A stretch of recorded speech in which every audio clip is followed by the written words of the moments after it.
Hello everyone, welcome to Lucky Education. और आज हम शुरुआत करेंगे क्लास 12 की ज्योग्राफी का chapter number 4, human development. Right. और ये ज्योग्राफी कौन सी है? फंडामेंटल्स ऑफ ह्यूमन ज्योग्राफी, ये जो बुक है इसका चैप्टर नंबर 4 है। और टॉपिक है आपका ग्रोथ एंड डेवलपमेंट। ये टॉपिक है, बड़ा टॉपिक है, पूरी सारी चीज हम इसकी डिस्कस करेंगे, A to Z चीज हम डिस्कस करने वाले हैं। ठीक है, तो शुरुआत से देखना है और बहुत मस्त तरीके से हम इसको करने वाले हैं। और बहुत ही अच्छा खूबसूरत कॉन्सेप्ट है, इसको आप लाइफ में अपनी में इम्प्लीमेंट कर सकते हो। बहुत अच्छी अच्छी चीजें इसके अंदर हम डिस्कस करने वाले हैं, बहुत आराम से डिस्कस करेंगे। ठीक है, तो शुरुआत करते हैं। अच्छा, एक और चीज मैं आपको बता देना चाहता हूँ। क्लास 12 की ज्योग्राफी की बहुत सारी वीडियो जो ऑलरेडी बन चुकी हैं। आप डिस्क्रिप्शन बॉक्स में प्लेलिस्ट देखें क्लास 12 की ज्योग्राफी की, उसमें जाके आपको देखने को मिलेगा। First chapter, second chapter, third chapter complete हो चुका है, प्लस फिफ्थ चैप्टर भी कंप्लीट हो चुका है अब तक। तो आप उन चैप्टर्स को वहां पे जाके देख सकते हो बस। ठीक है, बाकी और भी चीजें वो आप प्ले लिस्ट में देख लेना। आगे बढ़ते हैं, तो पहले हम देखेंगे भैया ग्रोथ क्या है और डेवलपमेंट क्या है, इन दोनों में अंतर क्या है। What is growth and development, ये सारी चीजें हम देखेंगे। ठीक है, तो ग्रोथ और डेवलपमेंट ये दोनों ही ऐसे हैं, इन दोनों का मतलब होता है change over a period of time. Over a period of time का मतलब क्या है? अब यहाँ पे ध्यान देना गौर से। अब देखो, कुछ मैं बेसिक बात करूंगा जो बुक में भी नहीं है, ना, समझाने के लिए। जब बच्चा पैदा होता है ना, छोटा सा होता है कि नहीं होता? 1 साल बाद देखो बढ़ जाएगा भैया, बड़ा हो जाएगा। 10 साल बाद देखो भैया और बड़ा हो जाएगा है। तो over a period of time का मतलब है समय के साथ साथ चीजों में क्या आना, बदलाव आना, समय के साथ साथ चेंज आना, that is called growth and development. ये दोनों चीजें, मगर हम थोड़ा सा कंफ्यूज रहते हैं, हम सुनते रहते हैं यार ग्रोथ डेवलपमेंट, हम क्या है जनरली एक जैसा मतलब निकाल लेते हैं। इन दोनों का एक जैसा मतलब नहीं है। फिलहाल तो बस इतना समझ लो, दोनों की मतलब क्या है, चेंज है। अब ये चेंज चाहे पॉजिटिव हो चाहे नेगेटिव हो, चेंज है समय के साथ चेंज होना, that is growth and development. हम अपने आसपास देखते रहते हैं, प्लांट, एक बीज बो दिया आपने, प्लांट छोटा सा ग्रो किया, फिर और बड़ा हुआ और बड़ा हुआ और बड़ा हुआ, प्लांट बड़ा होता चला जाता है ना। तो वो भी क्या है, ग्रोथ हो रही है ना, डेवलपमेंट हो रहा है। खैर, अब हम स्पेसिफिकली देखेंगे ग्रोथ का मतलब क्या है। अब आपको ध्यान रखना है ग्रोथ का मतलब क्या है।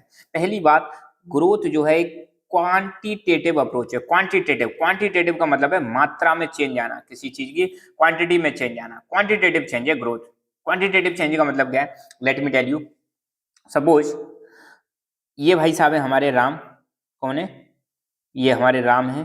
ठीक है, राम की जॉब लग जाती है, राम की लग जाती है जॉब। और 2020 मतलब सपोज इनकी जॉब लगी थी 2020 में, और इनको मिल रहे थे 20,000 रुपए पर मंथ। कितने मिल रहे थे? 20,000 रुपी पर मंथ मिल रहे थे। अब इनकी 2023 में कंपनी इनसे खुश होती है और इनकी सैलरी बढ़ा देती है, और इनकी अब कर देती है 25,000, 25 की हो जाती है इनकी सैलरी। तो नंबर में बदलाव आया ना, क्वांटिटी चेंज हुई। इसी चीज को हम बोलते हैं ग्रोथ। समझ में आई ना बात? तो यहाँ पर ध्यान देना है, ग्रोथ का मतलब क्या है, क्वांटिटेटिव चेंज है, नंबर में आपको चेंज देखने को मिलेगा, मात्रा में आप चेंज देखने को मिलेगा। It can be measured. अभी हमने देखा कितनी सैलरी बढ़ गई उसकी, 5,000 बढ़ गई। पहले कितनी थी भैया? 20,000। अब कितनी हो गई है? 25,000। कितने का अंतर आ गया? 5,000 का। तो इसको मेजर कर सकते हैं। It can be positive as well as negative. अब ग्रोथ जो है नेगेटिव भी हो सकती है, पॉजिटिव भी हो सकती है। अब मान लो फॉर एग्जाम्पल कंपनी घाटे में चल रही है। जब भाई साहब राम की जॉब लगी थी, 20,000 रुपए मिले थे, कंपनी घाटे में चल रही, कंपनी कह रही भैया राम अगर आपको हमारी कंपनी में रहना है तो रहो, हम आपकी सैलरी थोड़ी सी कम कर रहे हैं, कंपनी की हालत खराब चल रही है। तो उन्होंने 15,000 कर दिए।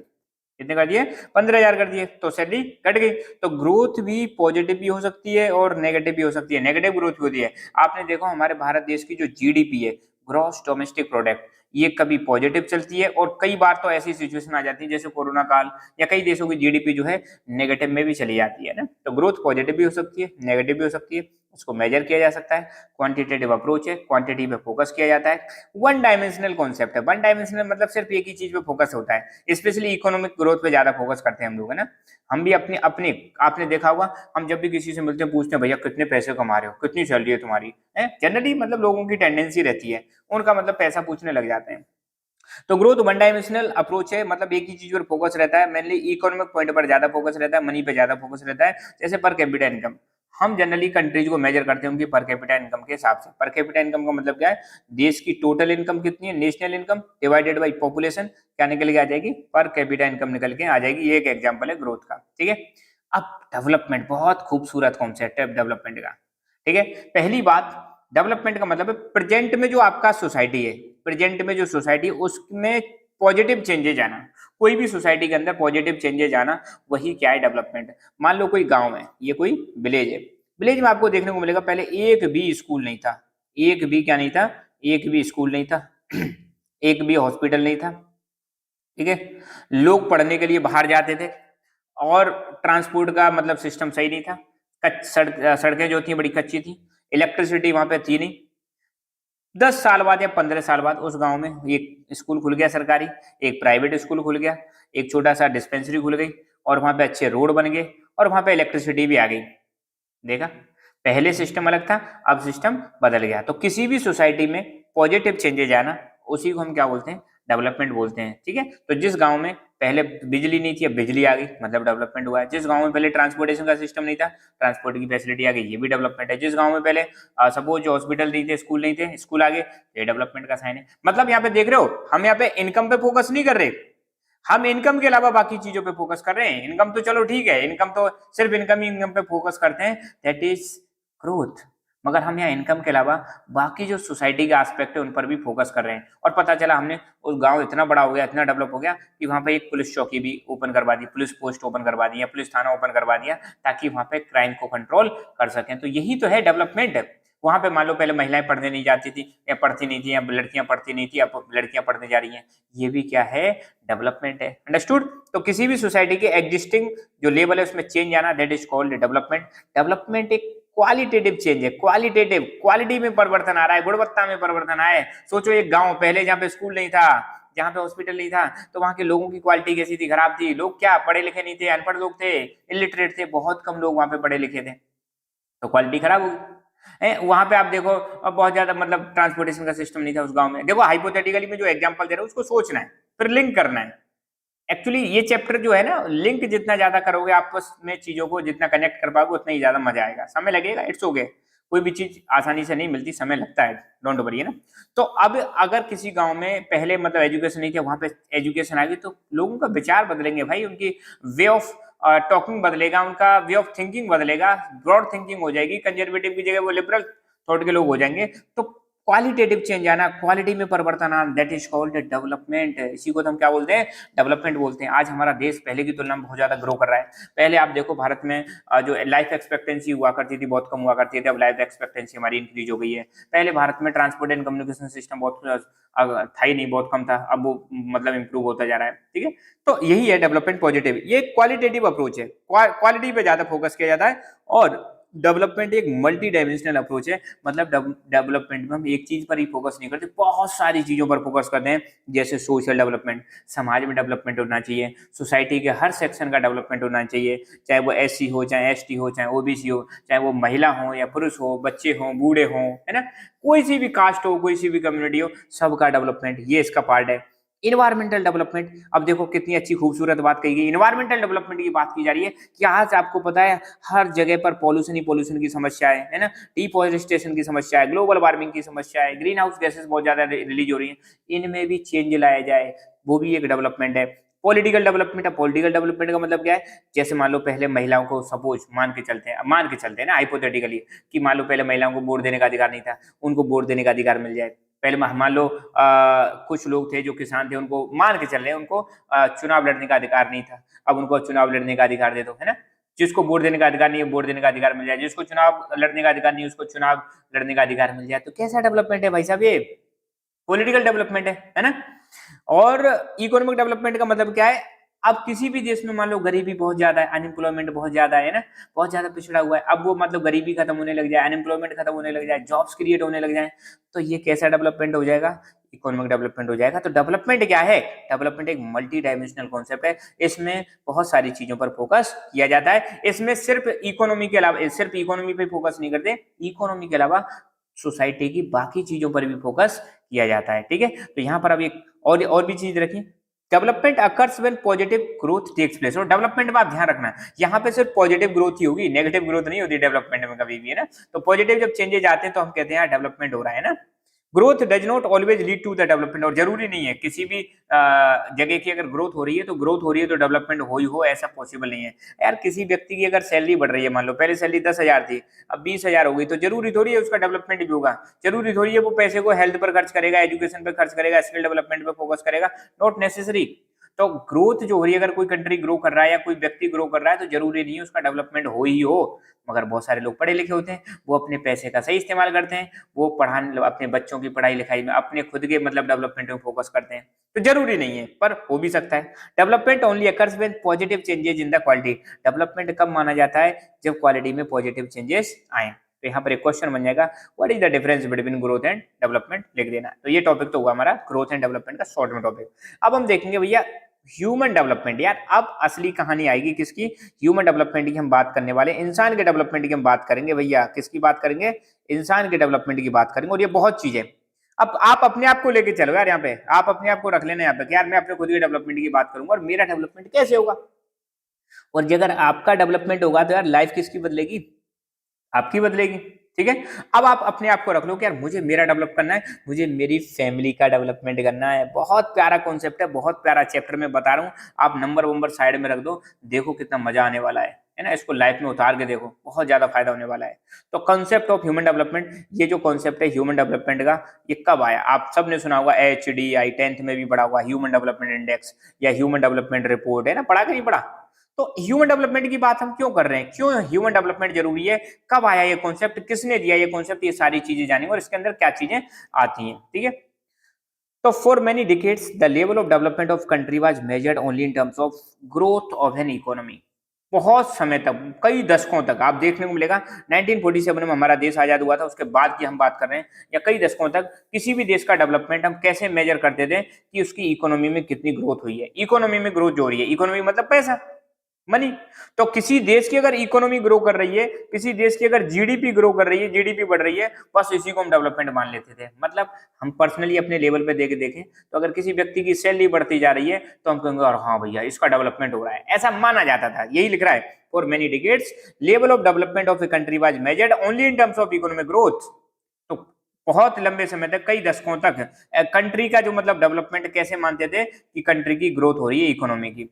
This means that bigger the economy of the country more developed it was considered. अगर किसी देश की इकोनॉमी जितनी ज्यादा हुआ करती थी उसको उतना ही ज्यादा डेवलप्ड माना जाता था। Even though the basic facilities such as housing, provision of basic facilities, basic services, other characteristics remain the same.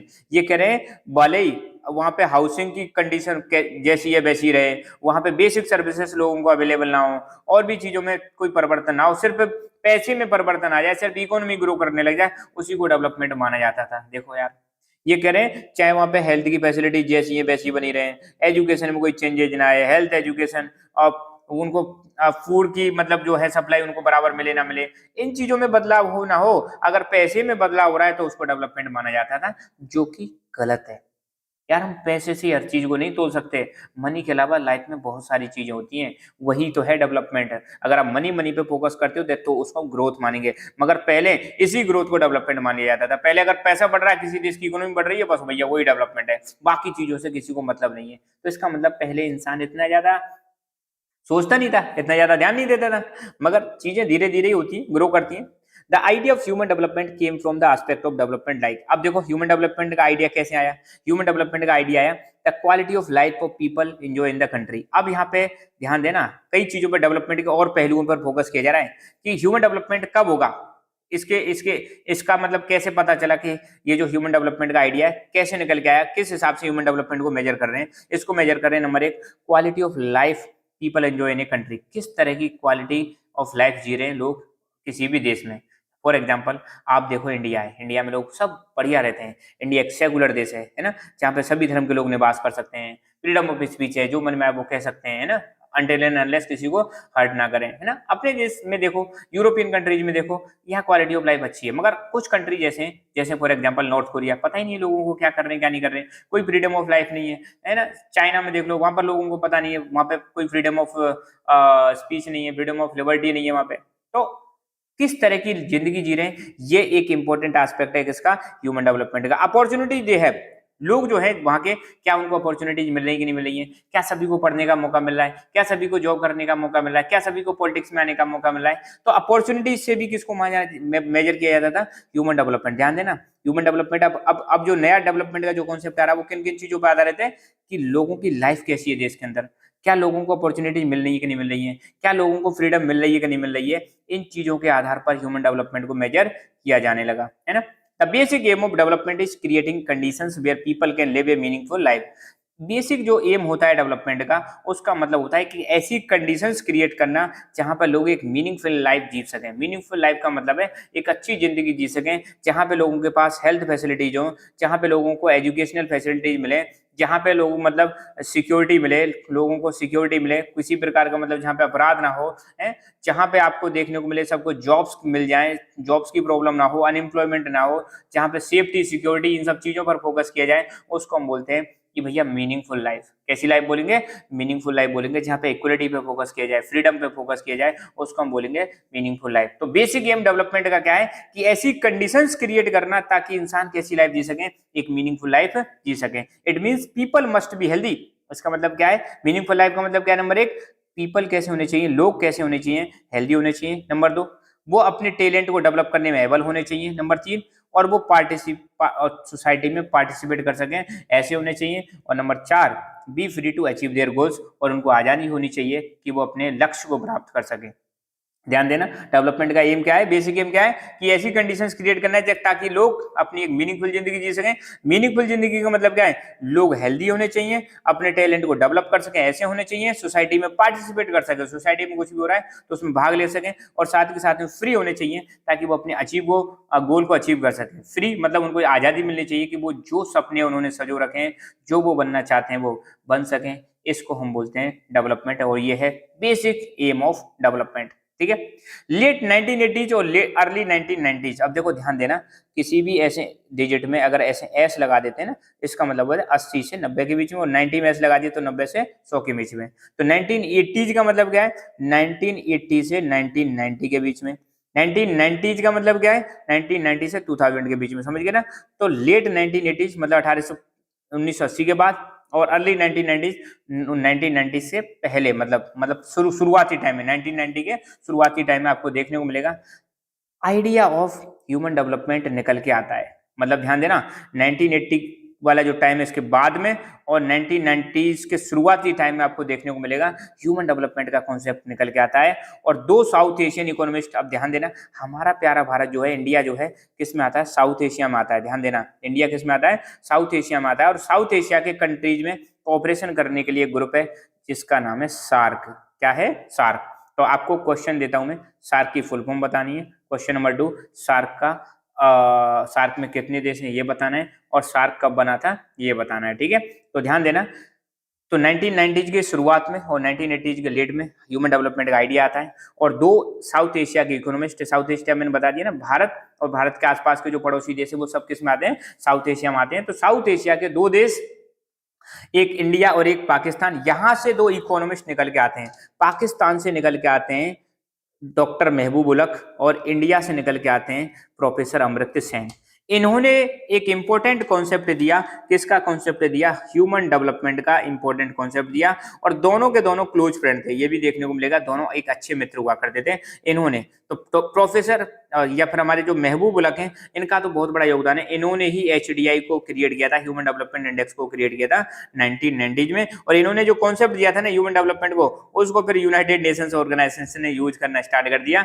और यूएनओ का एक और एजेंसी है UNDP, United Nations development programme, इनके कॉन्सेप्ट को यूज करती है, प्रोफेसर उलक के या डॉक्टर महबूब उलक के कॉन्सेप्ट को यूज करती है। अब हम थोड़ा सा जान लेते हैं डॉक्टर महबूब उलक। ये तो आपको पता ही चल गया कहाँ से हैं, ये हमारे पड़ोसी देश पाकिस्तान से हैं, पाकिस्तान के इकोनॉमिस्ट हैं, बहुत फेमस इकोनॉमिस्ट थे। ठीक है, तो डॉक्टर महबूब उलक की बात करें तो इन्होंने ह्यूमन डेवलपमेंट का कॉन्सेप्ट दिया था, बहुत इंपॉर्टेंट है, ध्यान देना।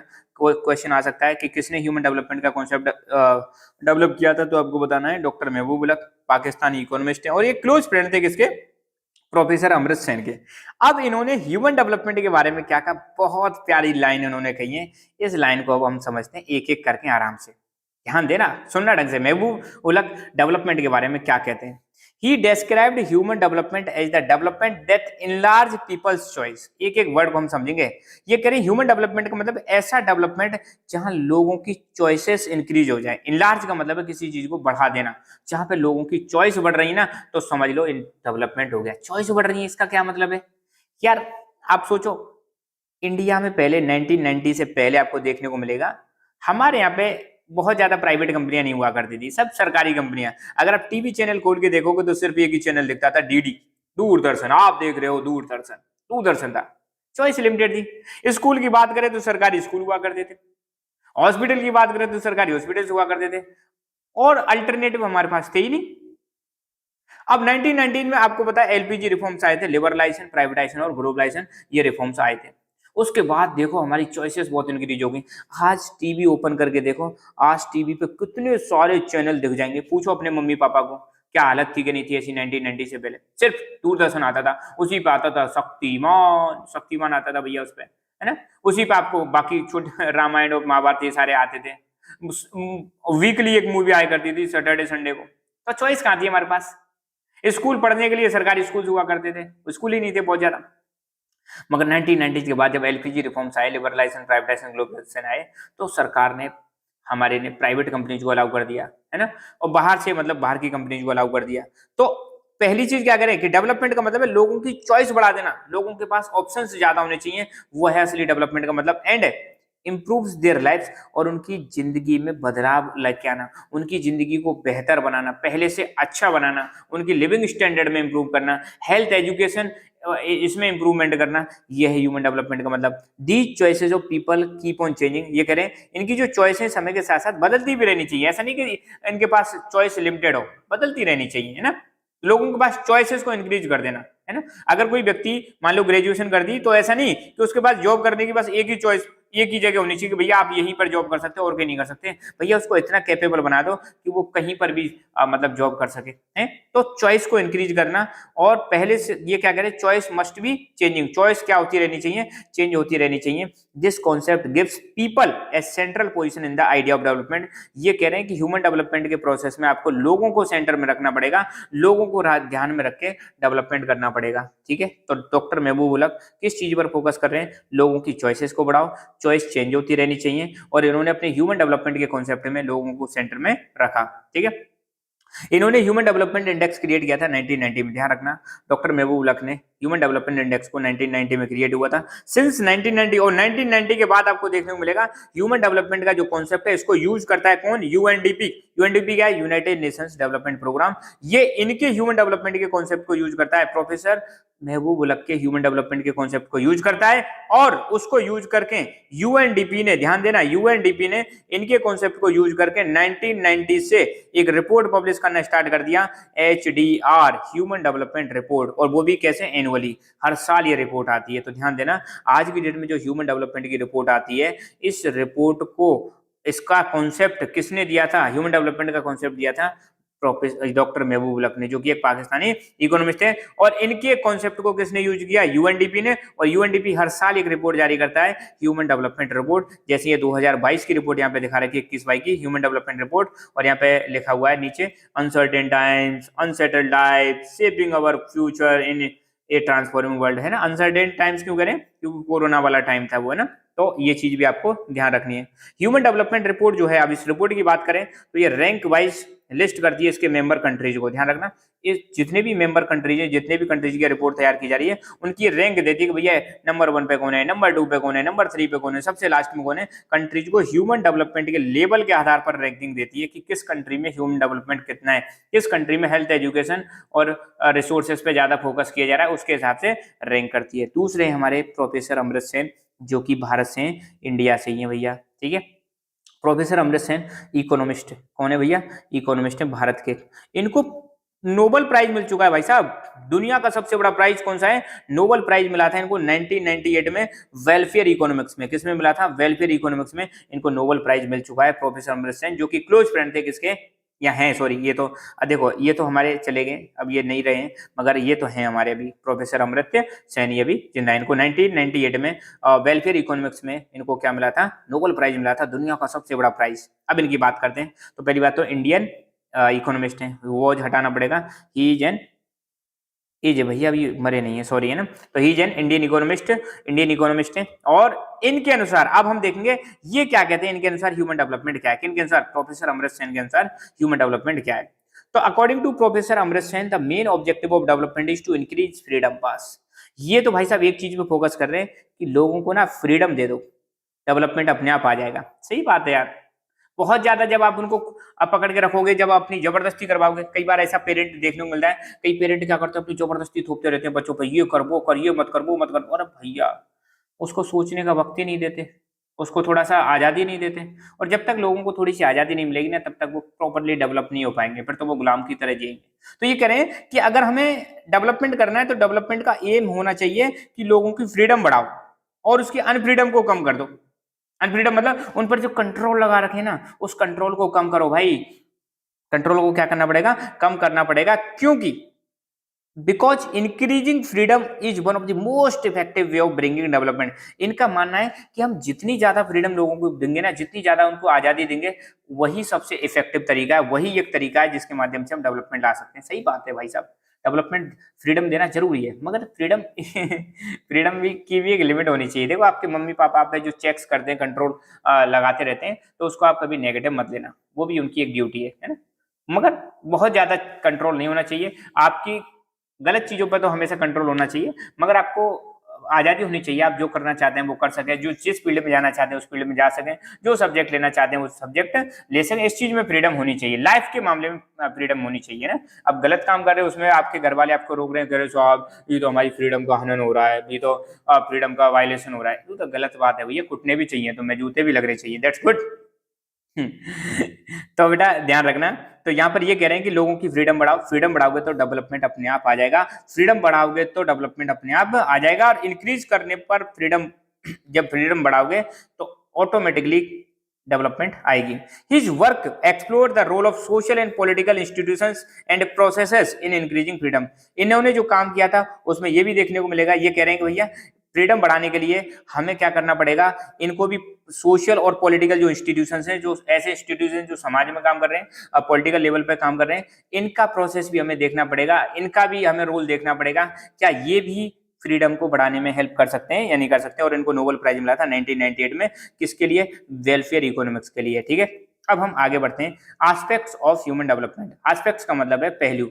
मानव विकास के कौन कौन से पहलू हैं, किन किन चीजों पर फोकस करना चाहिए, या कौन सी चीजों पर ह्यूमन डेवलपमेंट में फोकस किया जाता है। The most important aspect of human development are long and healthy life. अब देखो ह्यूमन डेवलपमेंट का जो मेन पहलू है, जिस चीज पर मेनली फोकस किया जा रहा है, ये कह रहे हैं कि life must be long and healthy. यार लाइफ लॉन्ग कब रहेगी, जब आप हेल्दी रहोगे।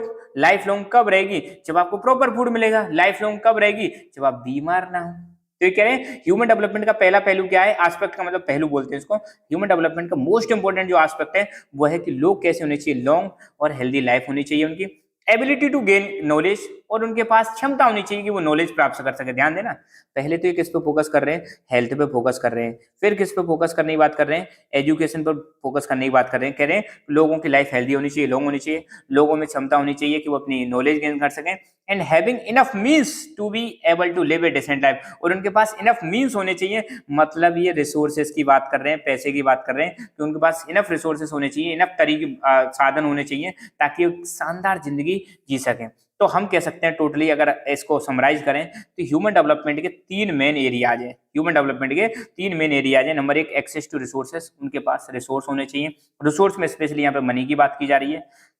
हेल्थ की फैसिलिटीज पे फोकस करना चाहिए और एजुकेशन पर फोकस करना चाहिए। तो ह्यूमन डेवलपमेंट अगर हमें करना है, किसी भी व्यक्ति का अगर हमें विकास करना है, किसी भी समाज का अगर विकास करना है, किसी भी कंट्री का विकास करना है, तो तीन चीजों पर हमें फोकस करना पड़ेगा। नंबर एक, एक्सेस टू रिसोर्सेज, जिसको हम मेजर करते हैं पर कैपिटा इनकम, जिसके पास जितना ज्यादा पैसा होगा उतनी ज्यादा रिसोर्सेज का वो एक्सेस कर पाएगा, है ना। दूसरा हेल्थ, और तीसरा एजुकेशन। ये है तीन की एरियाज ह्यूमन डेवलपमेंट के। मगर यहाँ पे एक आपको एक एग्जाम्पल दे रखा है बुक में। Most of the time people fail to have capability and freedom to make even basic choices. ये करें कई बार लोग चाहते हैं कि यार मैं डॉक्टर बनूं, मैं इंजीनियर बनूं, मगर बेचारे फेल हो जाते हैं। क्यों फेल हो जाते हैं, ध्यान देना, इसमें दे रखा है, देखो। For an example, an uneducated child can not make choice to be a doctor because her choice has got limited by lack of education. अब कोई बच्चा है ना, वो अनएजुकेटेड है। अब अनएजुकेटेड मतलब पढ़ा लिखा नहीं। अब वो कहे यार मैं डॉक्टर बनूं, और वो डॉक्टर कैसे बन जाएगा, आप बताओ, है ना। आप कह रहे हो ना चॉइस बढ़ानी चाहिए, तो बिना पढ़े लिखे को भी हम डॉक्टर नहीं बना सकते ना। तो ये कह रहे हैं कि कोई अगर बच्चा अनएजुकेटेड है और वो कह रहा है कि मैं डॉक्टर बनना चाहता हूं, तो वो डॉक्टर नहीं बन पाएगा। क्यों नहीं बन पाएगा, क्योंकि उसके पास एजुकेशन नहीं है। हाँ, अब हम क्या कर सकते हैं, उसको एजुकेशन दे सकते हैं। Similarly poor people can not choose to take medical treatment for a disease because of their choice is limited by the lack of resources. अब कोई बेचारा गरीब इंसान है और वो बीमार है और वो भैया बढ़िया हॉस्पिटल में चला जाए तो उसको इलाज नहीं मिलेगा। क्यों नहीं मिलेगा? रिसोर्स नहीं है। रिसोर्स मतलब मनी नहीं है। तो हमें क्या करना पड़ेगा, उसको एबल बनाना पड़ेगा। तो पहला केस जो है एजुकेशन पे फोकस करना पड़ेगा। दूसरा केस जो है हमें मतलब रिसोर्सेज पे फोकस करना पड़ेगा, मतलब उसको स्किल बनाना पड़ेगा, उसको एजुकेटेड बनाना पड़ेगा, स्किल देनी पड़ेगी और एजुकेशन देनी पड़ेगी ताकि वो जल्दी से जॉब लग सके और पैसा कमा सके। ठीक है, तो यहाँ पे ये कहा जा रहा है कि ऐसा क्यों होता है हमारी सोसाइटी में कि मतलब कोई डॉक्टर बनना चाहता है मगर वो पढ़ाई लिखाई ना होने की वजह से डॉक्टर नहीं बन पा रहा है, या किसी को हॉस्पिटल में जाके इलाज कराना है मगर वो इलाज नहीं करा पा रहा है। इसके रीजन क्या है? पहला, इनएबिलिटी टू एक्वायर नॉलेज। कई लोगों को नॉलेज नहीं मिल पाती है, ज्ञान नहीं मिल पाता है, एजुकेशन नहीं मिल पाती है। ठीक है, अब ये कहने की बात है, देखो यार अगर आप चाहो तो एजुकेशन मिल जाएगी। गरीब से गरीब के लिए भी सरकार ने स्कीम चला रखी है, फ्री एजुकेशन है, बताओ है या नहीं है? ठीक है। दूसरा, मेटेरियल पॉवर्टी। मेटेरियल मतलब लोगों के पास साधन नहीं है। साधन नहीं है, साधन का मतलब स्कूल जाना है तो उसके लिए मतलब सपोज मतलब बैग नहीं है लोगों के पास, साइकिल नहीं है, और या फिर मान लो घर में मतलब प्रॉपर रिसोर्सेस नहीं है। मेटेरियल पॉवर्टी, सामान की कमी है ना। सोशल डिस्क्रिमिनेशन, समाज में भेदभाव होता है। आज देखो हमारे कितने मतलब हम समाज प्रोग्रेस कर गई है पर फिर भी आज भी हम मतलब कास्ट के नाम पे भेदभाव करते हैं, हम रिलीजन के नाम पे भेदभाव करते हैं, हम मतलब लैंग्वेज के नाम पे भेदभाव करते हैं, हम रीजन के नाम पे भेदभाव करते हैं। ठीक है, ये भी एक मतलब रीजन है। इनएफिशिएंसी ऑफ इंस्टीट्यूशंस, और जो इंस्टीट्यूशंस हैं वो भी सही से काम नहीं कर पा रहे हैं। स्कूल है वो अपने ढंग से काम नहीं कर पा रहे हैं, सरकार है वो ढंग से काम नहीं कर पा रही है। तो इनके फेलियर की वजह से भी ऐसी समस्याएं देखने को मिल रही हैं।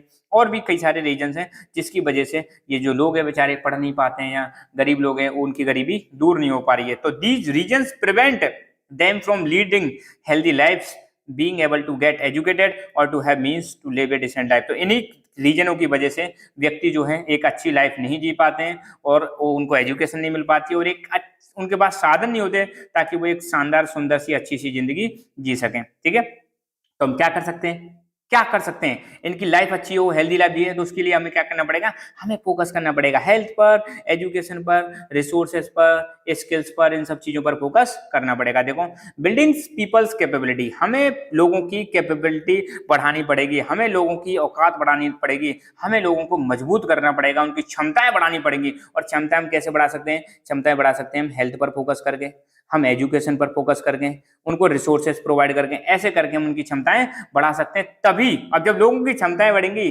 तो भैया उनकी चॉइस भी इनलार्ज हो जाएगी, है ना। जो डॉक्टर नहीं बन पा रहा था वो डॉक्टर बन जाएगा। कैसे बन जाएगा? अगर कोई बच्चा है, अगर उसको आप एजुकेशन दे दो, एजुकेशन दोगे तो बताओ वो जो चाहे वो बन सकते हैं। अगर कोई व्यक्ति है उसको जॉब दे दो, जॉब दे दोगे तो पैसा आ जाएगा, पैसा आ जाएगा तो वो हॉस्पिटल में इलाज करवा पाएगा। तो लोगों की चॉइस बढ़ाने के लिए हमें उनकी कैपेबिलिटीज बढ़ानी पड़ेंगी और कैपेबिलिटीज बढ़ाने के लिए हमें हेल्थ, एजुकेशन और रिसोर्सेज का एक्सेस उनको देना पड़ेगा। If people do not have capabilities in these areas, their choice also get limited। अब सिंपल सी बात है, जब लोगों को इन एरियाज में हेल्थ, एजुकेशन और रिसोर्सेज, हेल्थ, एजुकेशन और रिसोर्सेज, यहाँ पर अगर लोगों में कैपेबिलिटी नहीं है तो फिर उनकी चॉइस जो है लिमिटेड हो जाएगी। अगर किसी के व्यक्ति के पास एजुकेशन नहीं है तो डेफिनेटली वो डॉक्टर नहीं बन पाएगा, इंजीनियर नहीं बन पाएगा। किसी के पास पैसा नहीं है तो डेफिनेटली वो इलाज नहीं करा पाएगा, कोई सामान नहीं खरीद पाएगा। किसी व्यक्ति को अच्छी हेल्थ फैसिलिटीज नहीं मिल रही है तो वो बीमार रहेगा, है ना। तो ये कहा जा रहा है यहाँ पर। ठीक है, तो ये हुआ हमारा पूरा कंप्लीट टॉपिक। ठीक है, ग्रोथ एंड डेवलपमेंट वाला। आई होप आपको समझ में आया होगा, बिल्कुल समझ में आएगा, डेफिनेटली आएगा। ठीक है, और जल्दी ही ये चैप्टर हम खत्म करेंगे, विद इन फ्यू डेज या 2-3 दिन के अंदर ये चैप्टर हमारा कंप्लीट हो जाएगा। सो खुश रहो, मुस्कुराते रहो, और अगर आपने चैनल को सब्सक्राइब नहीं किया है तो प्लीज लकी एजुकेशन को सब्सक्राइब करो और अपने मित्रों को भी इससे जोड़ो ताकि उनको भी बराबर बेनिफिट मिल सके। Let's help each other. Thank you. Hello everyone, welcome to Lucky Education. और आज हम देखेंगे एक टॉपिक जिसका नाम है 4 पिलर्स ऑफ ह्यूमन डेवलपमेंट। ये वाला टॉपिक आपकी क्लास 12 की ज्योग्राफी बुक है, आपकी फंडामेंटल्स ऑफ ह्यूमन ज्योग्राफी, और चैप्टर नंबर 4 ह्यूमन डेवलपमेंट में दिया हुआ है। और इसको हम बहुत शानदार तरीके से डिस्कस करने वाले हैं। 4 पिलर्स ऑफ ह्यूमन डेवलपमेंट मतलब ह्यूमन डेवलपमेंट के 4 मेन से कौन कौन से पिलर्स हैं। पिलर नंबर 1 इक्विटी, दूसरा है सस्टेनेबिलिटी, तीसरा है आपका प्रोडक्टिविटी, और फोर्थ है आपका एम्पावरमेंट। मतलब अगर आपको ह्यूमन डेवलपमेंट करना है या हमको ह्यूमन डेवलपमेंट करना है, ध्यान रखना ये हमारे व्यक्ति विशेष के लिए बहुत जरूरी है। किसी भी व्यक्ति को अपनी लाइफ में डेवलपमेंट करना है तो किन किन चीजों पर फोकस जरूरी है, किसी भी सरकार को ह्यूमन डेवलपमेंट के लिए किन किन चीजों पर फोकस करने की जरूरत है, तो वो ये 4 पिलर्स हैं। Number 1 equity, sustainability, productivity and empowerment, इन पर फोकस करने की जरूरत है। 1 बाय 1 हम सारे पिलर्स को डिस्कस करेंगे। नंबर 1 पहला है इक्विटी। ठीक है, It means equal access to opportunities should be given to all without any discrimination on the basis of gender, race, income and the in Indian case caste. आपको यहाँ पे बताया गया इक्विटी का मतलब ये है कि सभी लोगों को बराबर अपॉर्चुनिटी मिलनी चाहिए, बराबर एक्सेस मिलना चाहिए अपॉर्चुनिटीज का। अगर मान लो इसका एग्जांपल मैं अगर दूं कि मान लो अगर सरकारी जॉब निकली, कोई गवर्नमेंट जॉब निकली है, तो उस गवर्नमेंट जॉब में हर कास्ट, हर कम्युनिटी, हर रिलीजन और हर प्रकार के लोगों को उसमें अपॉर्चुनिटी मिलनी चाहिए, किसी को एक्सक्लूड करने की जरूरत नहीं है। अगर हम इक्विटी पर फोकस करेंगे तो ऑटोमेटिकली ह्यूमन डेवलपमेंट हो जाएगा। किसी को भी हमको एक्सक्लूड नहीं करना है, किसी भी ग्रुप को हमें भेदभाव नहीं करना है, उसके साथ डिस्क्रिमिनेशन नहीं करना है, जेंडर के आधार पर, रेस के आधार पर, इनकम के आधार पर और कास्ट के आधार पर। मतलब जो भी अपॉर्चुनिटीज क्रिएट की जा रही है, जो भी अपॉर्चुनिटीज है, उनमें सबको बराबर अपॉर्चुनिटीज, सबको बराबर एक्सेस मिलना चाहिए। ठीक है, और ये बड़ी ब्यूटीफुल पिक्चर दिखा रखी है। इक्वलिटी और इक्विटी में डिफरेंस, बड़ा प्यारा सा डिफरेंस है। हालांकि बुक में इतना ज्यादा दे नहीं रखा, मगर ये पिक्चर मैंने जरूर डाल दिया आपको। देखो इक्वलिटी में क्या है, यहाँ पर जैसे ये मैच देख रहे हैं तो यहाँ पे ये 3 स्टूल लगा दिए बराबर बराबर साइज के। ठीक है, तो भाई लो भैया, ये छोटा है, ये मीडियम साइज का और ये लंबा व्यक्ति है, तो इनको बराबर स्टूल दे दिए। तो ये तो है इक्वलिटी। और इक्विटी में क्या है, जैसे मैच देखना है, अब कैसे मतलब सभी को बराबर मतलब मैच देखने का मौका मिले तो क्या करें। देखो ये लंबे हैं, मतलब इनके पास ऑलरेडी है क्षमता देखने की, मैच खड़े होकर देख सकते हैं, इनको कोई स्टूल की जरूरत नहीं है तो इनको स्टूल नहीं दिया। ये मीडियम साइज वाले हैं, इनको एक स्टूल की जरूरत है, एक दे दिया। ये सबसे छोटे हैं तो उनको 2 स्टूल दे दिए। मतलब क्या, व्हाट ए वंडरफुल थिंग। ठीक है, तो सरकार को किस पे फोकस करने की जरूरत है, इक्विटी पे फोकस करने की जरूरत है। ठीक है, और एक एग्जांपल और यहाँ पे दे रखा है। For example, in any country it is interesting to note that drop out from school belong to which community और ग्रुप और what might be the reasons for this situation. ये कह रहे हैं कि अगर किसी भी देश में आपको ये देखना पड़ेगा कि स्कूल से जो ड्रॉप आउट हो रहा है, स्कूल से जो मतलब लोग स्कूल छोड़ देते हैं, तो किस कम्युनिटी से सबसे ज्यादा स्कूल ड्रॉप आउट हो रहे हैं, किस कम्युनिटी के जो बच्चे हैं सबसे ज्यादा स्कूल छोड़ देते हैं, और इसके पीछे क्या सिचुएशन है, क्या रीजन है, ये जानना बड़ा इंपॉर्टेंट होगा। इंडिया के केस में हम बात करें तो बहुत सारी गर्ल्स और बहुत सारे लोग जो सोशली और इकोनॉमिकली बैकवर्ड कम्युनिटी से बिलोंग करते हैं, वो स्कूल छोड़ देते हैं। यहाँ पर आपको देखने को मिलेगा भारत में जो मतलब बेचारे गरीब लोग हैं, सामाजिक रूप से, आर्थिक रूप से गरीब है, वो स्कूल ड्रॉप आउट का केस उनमें ज्यादा देखने को मिलता है। इससे हमें पता चलता है कि जो चॉइस होती है, इन जो लोगों की चॉइस है वो कैसे बेचारों की लिमिटेड है, जो मतलब सोशल और इकोनॉमिकली बैकवर्ड है, इनकी चॉइस लिमिटेड है। क्यों लिमिटेड है, क्योंकि इनके पास इक्वल एक्सेस नहीं है नॉलेज का। तो इनको भी क्या होना चाहिए, इक्वल एक्सेस होना चाहिए नॉलेज को। इनको सबसे ज्यादा सरकार को बेनिफिट देने की जरूरत है। दूसरा है सस्टेनेबिलिटी। सस्टेनेबिलिटी आप सब जानते हो, सस्टेनेबल डेवलपमेंट बचपन से पढ़ते जा रहे हो। सस्टेनेबिलिटी मतलब कोई भी अपॉर्चुनिटी दी जा रही है तो उसको कंटिन्यू रखो, सबको बराबर देते रखो, और साथ के साथ में ये भी ध्यान रखना है कि फ्यूचर जनरेशन के साथ भी आप जस्टिस करके चलें। तो sustainability means continuity in the availability of opportunities. जो भी अपॉर्चुनिटी दी जा रही है उनको कंटिन्यू रखो। सस्टेनेबिलिटी का मतलब यही होता है कंटिन्यूटी। तो कंटिन्यू रखना है आपको अपॉर्चुनिटीज को। To have sustainable human development it must give equal opportunities to all generation. तो अगर हमें सस्टेनेबल डेवलपमेंट मेंटेन रखना है तो हमें सभी जनरेशन को इक्वल अपॉर्चुनिटीज देनी पड़ेंगी।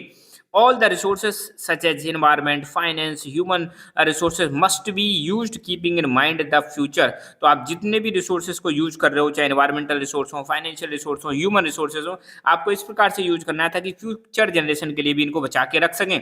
और किसी भी रिसोर्स का मिस यूज का मतलब है कि आने वाले फ्यूचर में जो आने वाली जनरेशन है उनके लिए रिसोर्सेस कम पड़ जाएंगे। ठीक है, for example, if a society is not in favour of girls education it may severely affect the other aspect of girls life as it would curtain their career choices and many opportunities will be lost when they grown up. अब यहाँ पे एक बात कही जा रही है कि अगर मान लो कोई सोसाइटी है, वहां पर गर्ल्स एजुकेशन के फेवर में नहीं है, कुछ लोग हैं ना, ध्यान रखना है। तो इससे क्या होगा, जो महिलाएं हैं, जो लड़कियां हैं, उनकी लाइफ पे बहुत बड़ा प्रभाव पड़ता है, और उनकी जो फ्यूचर में जो कुछ चॉइसेस होती हैं, कुछ बनने की जो चॉइसेस होती हैं, वो खत्म हो जाती हैं। जब वो बड़ी होती हैं तो उनको अपॉर्चुनिटीज नहीं मिल पाती हैं। तो सिर्फ किस वजह से नहीं मिल पा रही हैं, क्योंकि इन महिलाओं को, इन गर्ल्स को क्या नहीं दी, एजुकेशन नहीं दी। दस it is responsibility of the society to provide equal opportunities and choices to its future generations। तो ये हर सोसाइटी की जिम्मेदारी है कि अपनी आने वाली जनरेशन को हर प्रकार की अपॉर्चुनिटीज प्रोवाइड की जाए, इक्वल अपॉर्चुनिटीज प्रोवाइड की जाए। ऐसा नहीं कि लड़कियों को छोड़ दो, तो फ्यूचर में भैया उनकी जिंदगी के साथ भी आप कहाँ जस्टिस कर रहे हो। फ्यूचर में उनको अपॉर्चुनिटीज नहीं मिल पाएंगी जो आपको मिल रही है, तो सबको दो। नेक्स्ट है प्रोडक्टिविटी। प्रोडक्टिविटी मतलब है किसी भी चीज की कैपेसिटी इंक्रीज करना। It means productivity of human labour और productivity in terms of human work. Human work के रूप में प्रोडक्टिविटी की बात की जा रही है। तो लोग ज्यादा से ज्यादा काम करें, कम काम में ज्यादा से ज्यादा रिजल्ट लेके आए, और काम वेस्ट ना करें, तो उसके लिए हम क्या कर सकते हैं, कैसे लोगों की प्रोडक्टिविटी बढ़ा सकते हैं, क्योंकि प्रोडक्टिविटी बढ़ेगी, एफिशिएंसी बढ़ेगी तो सिस्टम अच्छा काम करेगा और ज़्यादा बेनिफिट होगा। तो प्रोडक्टिविटी बढ़ाने के लिए हमें लोगों की कैपेबिलिटीज को बढ़ाना पड़ेगा, उनकी क्षमता को बढ़ाना पड़ेगा। So this productivity must be constantly enlist by building capabilities in people, as people are considered as the real wealth of nation. किसी भी देश की जो संपत्ति होती है, रियल जो धरोहर होती है, वो होते हैं वहाँ के लोग। अगर हम लोगों से ज़्यादा काम निकलवाना चाहते हैं, अगर लोगों को हम बेस्ट से बेस्ट अगर मतलब उनका आउटपुट चाहते हैं, बेस्ट से बेस्ट उनका रिजल्ट चाहते हैं, तो पहले हम उनको कैपेबल बनाना पड़ेगा। तो ह्यूमंस को हम कैसे कैपेबल बना सकते हैं भाई? ह्यूमंस को हम कैपेबल बना सकते हैं उनकी एजुकेशन में खर्च करके, उनकी हेल्थ पर खर्च करके, उनको स्किल्स प्रोवाइड करा के। हेल्थ, एजुकेशन, स्किल अगर हम प्रोवाइड कराते हैं लोगों पर, तो मतलब वो आने वाले टाइम में वेल्थ बन जाएंगे। लोग जो है वो मतलब देश की रियल वेल्थ बन जाएंगे, और लोग ही किसी भी देश की रियल वेल्थ होते हैं। तो आपने देखा होगा, जो भी देश अपने लोगों पे ज़्यादा खर्च करता है, वो देश ज़्यादा ग्रो करता है। फॉर एग्जांपल, छोटा सा देश है जापान, देश छोटा सा, मगर आज देखो पावरफुल देशों में इनकी गिनती आती है। क्या शानदार इनके पास टेक्नोलॉजी है। क्यों है? क्योंकि ये अपनी ह्यूमन लेबर की प्रोडक्टिविटी बढ़ाने पर ध्यान देते हैं, ये हेल्थ पर फोकस करते हैं, एजुकेशन पर फोकस करते हैं, स्किल डेवलपमेंट पर फोकस करते हैं, इसीलिए इनकी प्रोडक्टिविटी सबसे ज़्यादा हाई है। For better work efficiency it is important to put efforts to increase their knowledge, provide better health facilities. इसलिए अगर हमें लोगों की और वर्क की एफिशिएंसी बढ़ानी है, तो हमें लोगों को ज़्यादा से ज़्यादा एजुकेशन देनी पड़ेगी, उनकी नॉलेज बढ़ानी पड़ेगी और हेल्थ फैसिलिटीज पर फोकस करना पड़ेगा।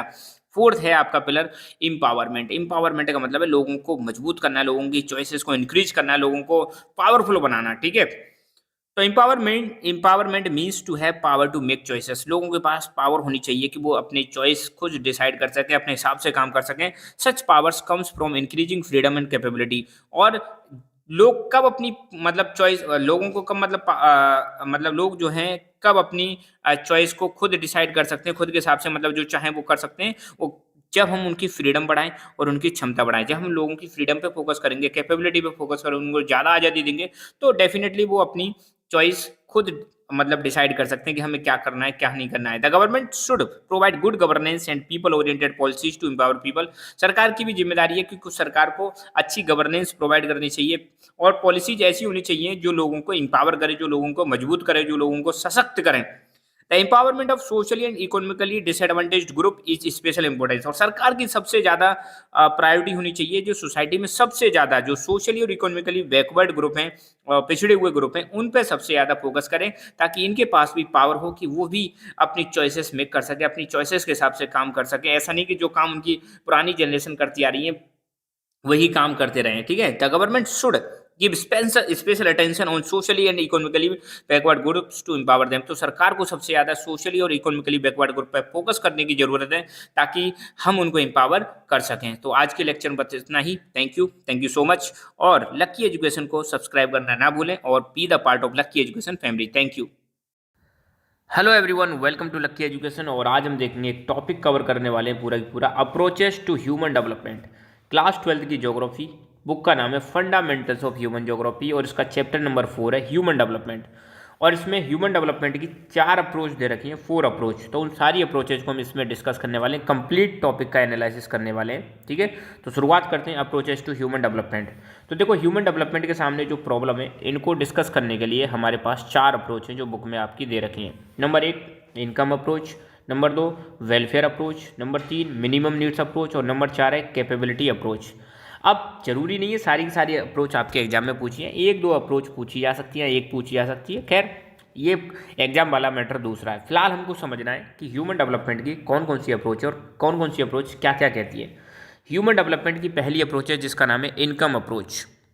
अब ह्यूमन डेवलपमेंट तो आप समझते ही हो, आज की डेट में किसी भी देश के लिए बहुत ज़्यादा ज़रूरी होती है कि उसकी पॉपुलेशन का डेवलपमेंट किया जाए, ह्यूमंस का डेवलपमेंट किया जाए। और डेवलपमेंट के लिए आपको पता है हमें हेल्थ, एजुकेशन, स्किल्स, इन सारी चीज़ों पे फोकस करना होता है। क्योंकि ह्यूमन को अगर डेवलप कर दिया या पॉपुलेशन को अच्छी तरह से लिटरेट कर दिया, उनको स्किल्स दे दी, तो वही ह्यूमंस क्या बन जाते हैं, उस देश के लिए असेट बन जाते हैं, संपत्ति बन जाते हैं। ठीक है, तो इनकम अप्रोच क्या कहती है?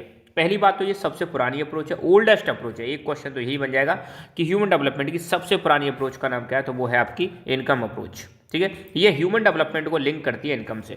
मतलब इनके अनुसार अगर किसी व्यक्ति की इनकम ज़्यादा है तो उसका डेवलपमेंट ज़्यादा होगा, और इनकम कम है तो उसका डेवलपमेंट कम होगा। तो इसका ये आइडिया क्या कहता है? The level of income decide the level of freedom of an individual enjoy.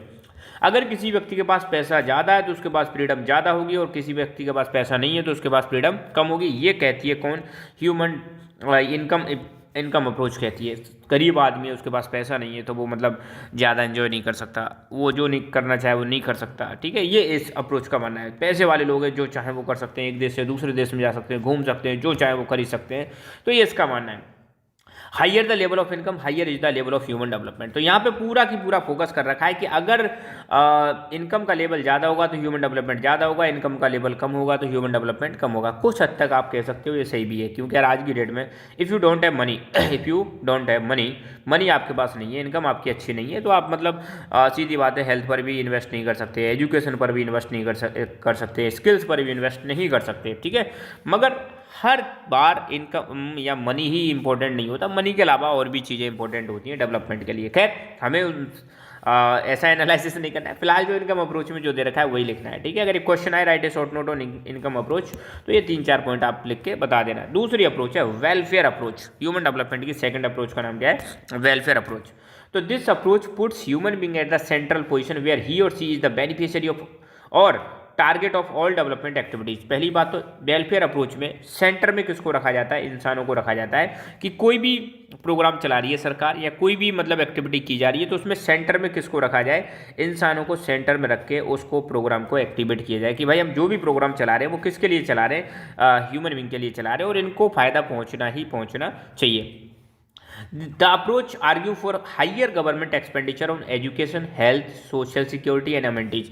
ये कहती है, ये अप्रोच कहती है कि सरकार को ज़्यादा से ज़्यादा पैसा खर्च करना चाहिए किस पर? एजुकेशन पर, हेल्थ पर, सोशल सिक्योरिटी पर और अमेनिटीज मतलब सुख सुविधाओं पर फोकस करने की ज़्यादा ज़रूरत है। इन सब चीज़ों पर ज़्यादा इन्वेस्ट करने की ज़रूरत है, तभी हम क्या कर सकते हैं? रियल मायने में ह्यूमन डेवलपमेंट कर सकते हैं। और इसमें कोई गलत बात भी नहीं है। आप देखो, हम भारत सरकार की बात करें, गवर्नमेंट ऑफ इंडिया की बात करें, तो डेफिनेटली गवर्नमेंट ऑफ इंडिया यही करती है ना, करे कि नहीं करे बताओ? भारत देश में आप देखो राइट टू एजुकेशन है, सरकारी स्कूल खुले हुए हैं, है ना, फ्री एजुकेशन वहाँ पे मिल रही है। प्लस हेल्थ में आप देखो हर जगह पर सरकारी स्कीम चल रही है, गवर्नमेंट हॉस्पिटल में जाओ बहुत नाम मात्र के बराबर पैसों पर इलाज हो जाता है। तो ये अप्रोच जो है यही कह रही है कि गवर्नमेंट को बहुत ज़्यादा फोकस करना चाहिए, बहुत ज़्यादा पैसा इन्वेस्ट करना चाहिए एजुकेशन, हेल्थ, सोशल सिक्योरिटी और अमेनिटी सुख सुविधाओं पर। People are not participant in the development but only passive recipient. ये कह रहे हैं कि डेवलपमेंट का जो प्रोसेस है इसमें लोग पार्टिसिपेट नहीं कर रहे, बस पैसिव रिसिपेंट है। डेवलपमेंट का फायदा जो है इनको पहुंच रहा है, डायरेक्टली पहुंच रहा है। In this approach emphasise that it is responsibility of the government to maximise its expenditure on welfare of the people like education, health and social amenities. दोबारा आ गया, कोई दिक्कत नहीं। खैर ये जो है मतलब जो अप्रोच है ये कह रही है कि ये जिम्मेदारी है, ये किसकी जिम्मेदारी है? सरकार की जिम्मेदारी है। सरकार को फोकस करना चाहिए कि ज़्यादा से ज़्यादा खर्चा लोगों के वेलफेयर पे करे, एजुकेशन पे करे, हेल्थ पे करे और सोशल अमेनिटीज पर। तो आप देखो जो भी सोशलिस्ट कंट्री होते हैं, सोशलिस्ट कंट्री में यही चीज़ आपको देखने को मिलेगी। सोशलिस्ट कंट्री का जो प्राइम पर्पज होता है वो होता है वेलफेयर ऑफ द पीपल, जबकि कैपिटलिस्ट में ये चीज़ आपको कम देखने को मिलेगी। तीसरी अप्रोच है basic need approach. Basic need approach क्या कहती है? पहली बात तो बेसिक नीड अप्रोच जो है इसको देने वाले कौन है? ये है इंटरनेशनल लेबर ऑर्गेनाइजेशन ILO ने इस अप्रोच को डेवलप किया। कौन सी अप्रोच को? Basic need approach. ये पूछा जा सकता है कि हु डेवलप्ड या who propose the basic need approach. तो इसको डेवलप किया था इंटरनेशनल लेबर ऑर्गेनाइजेशन ILO ने। ये अप्रोच 6 बेसिक नीड्स पर फोकस करती है। कौन कौन सी 6 बेसिक नीड है? Health, education, food, water supply, sanitation, housing.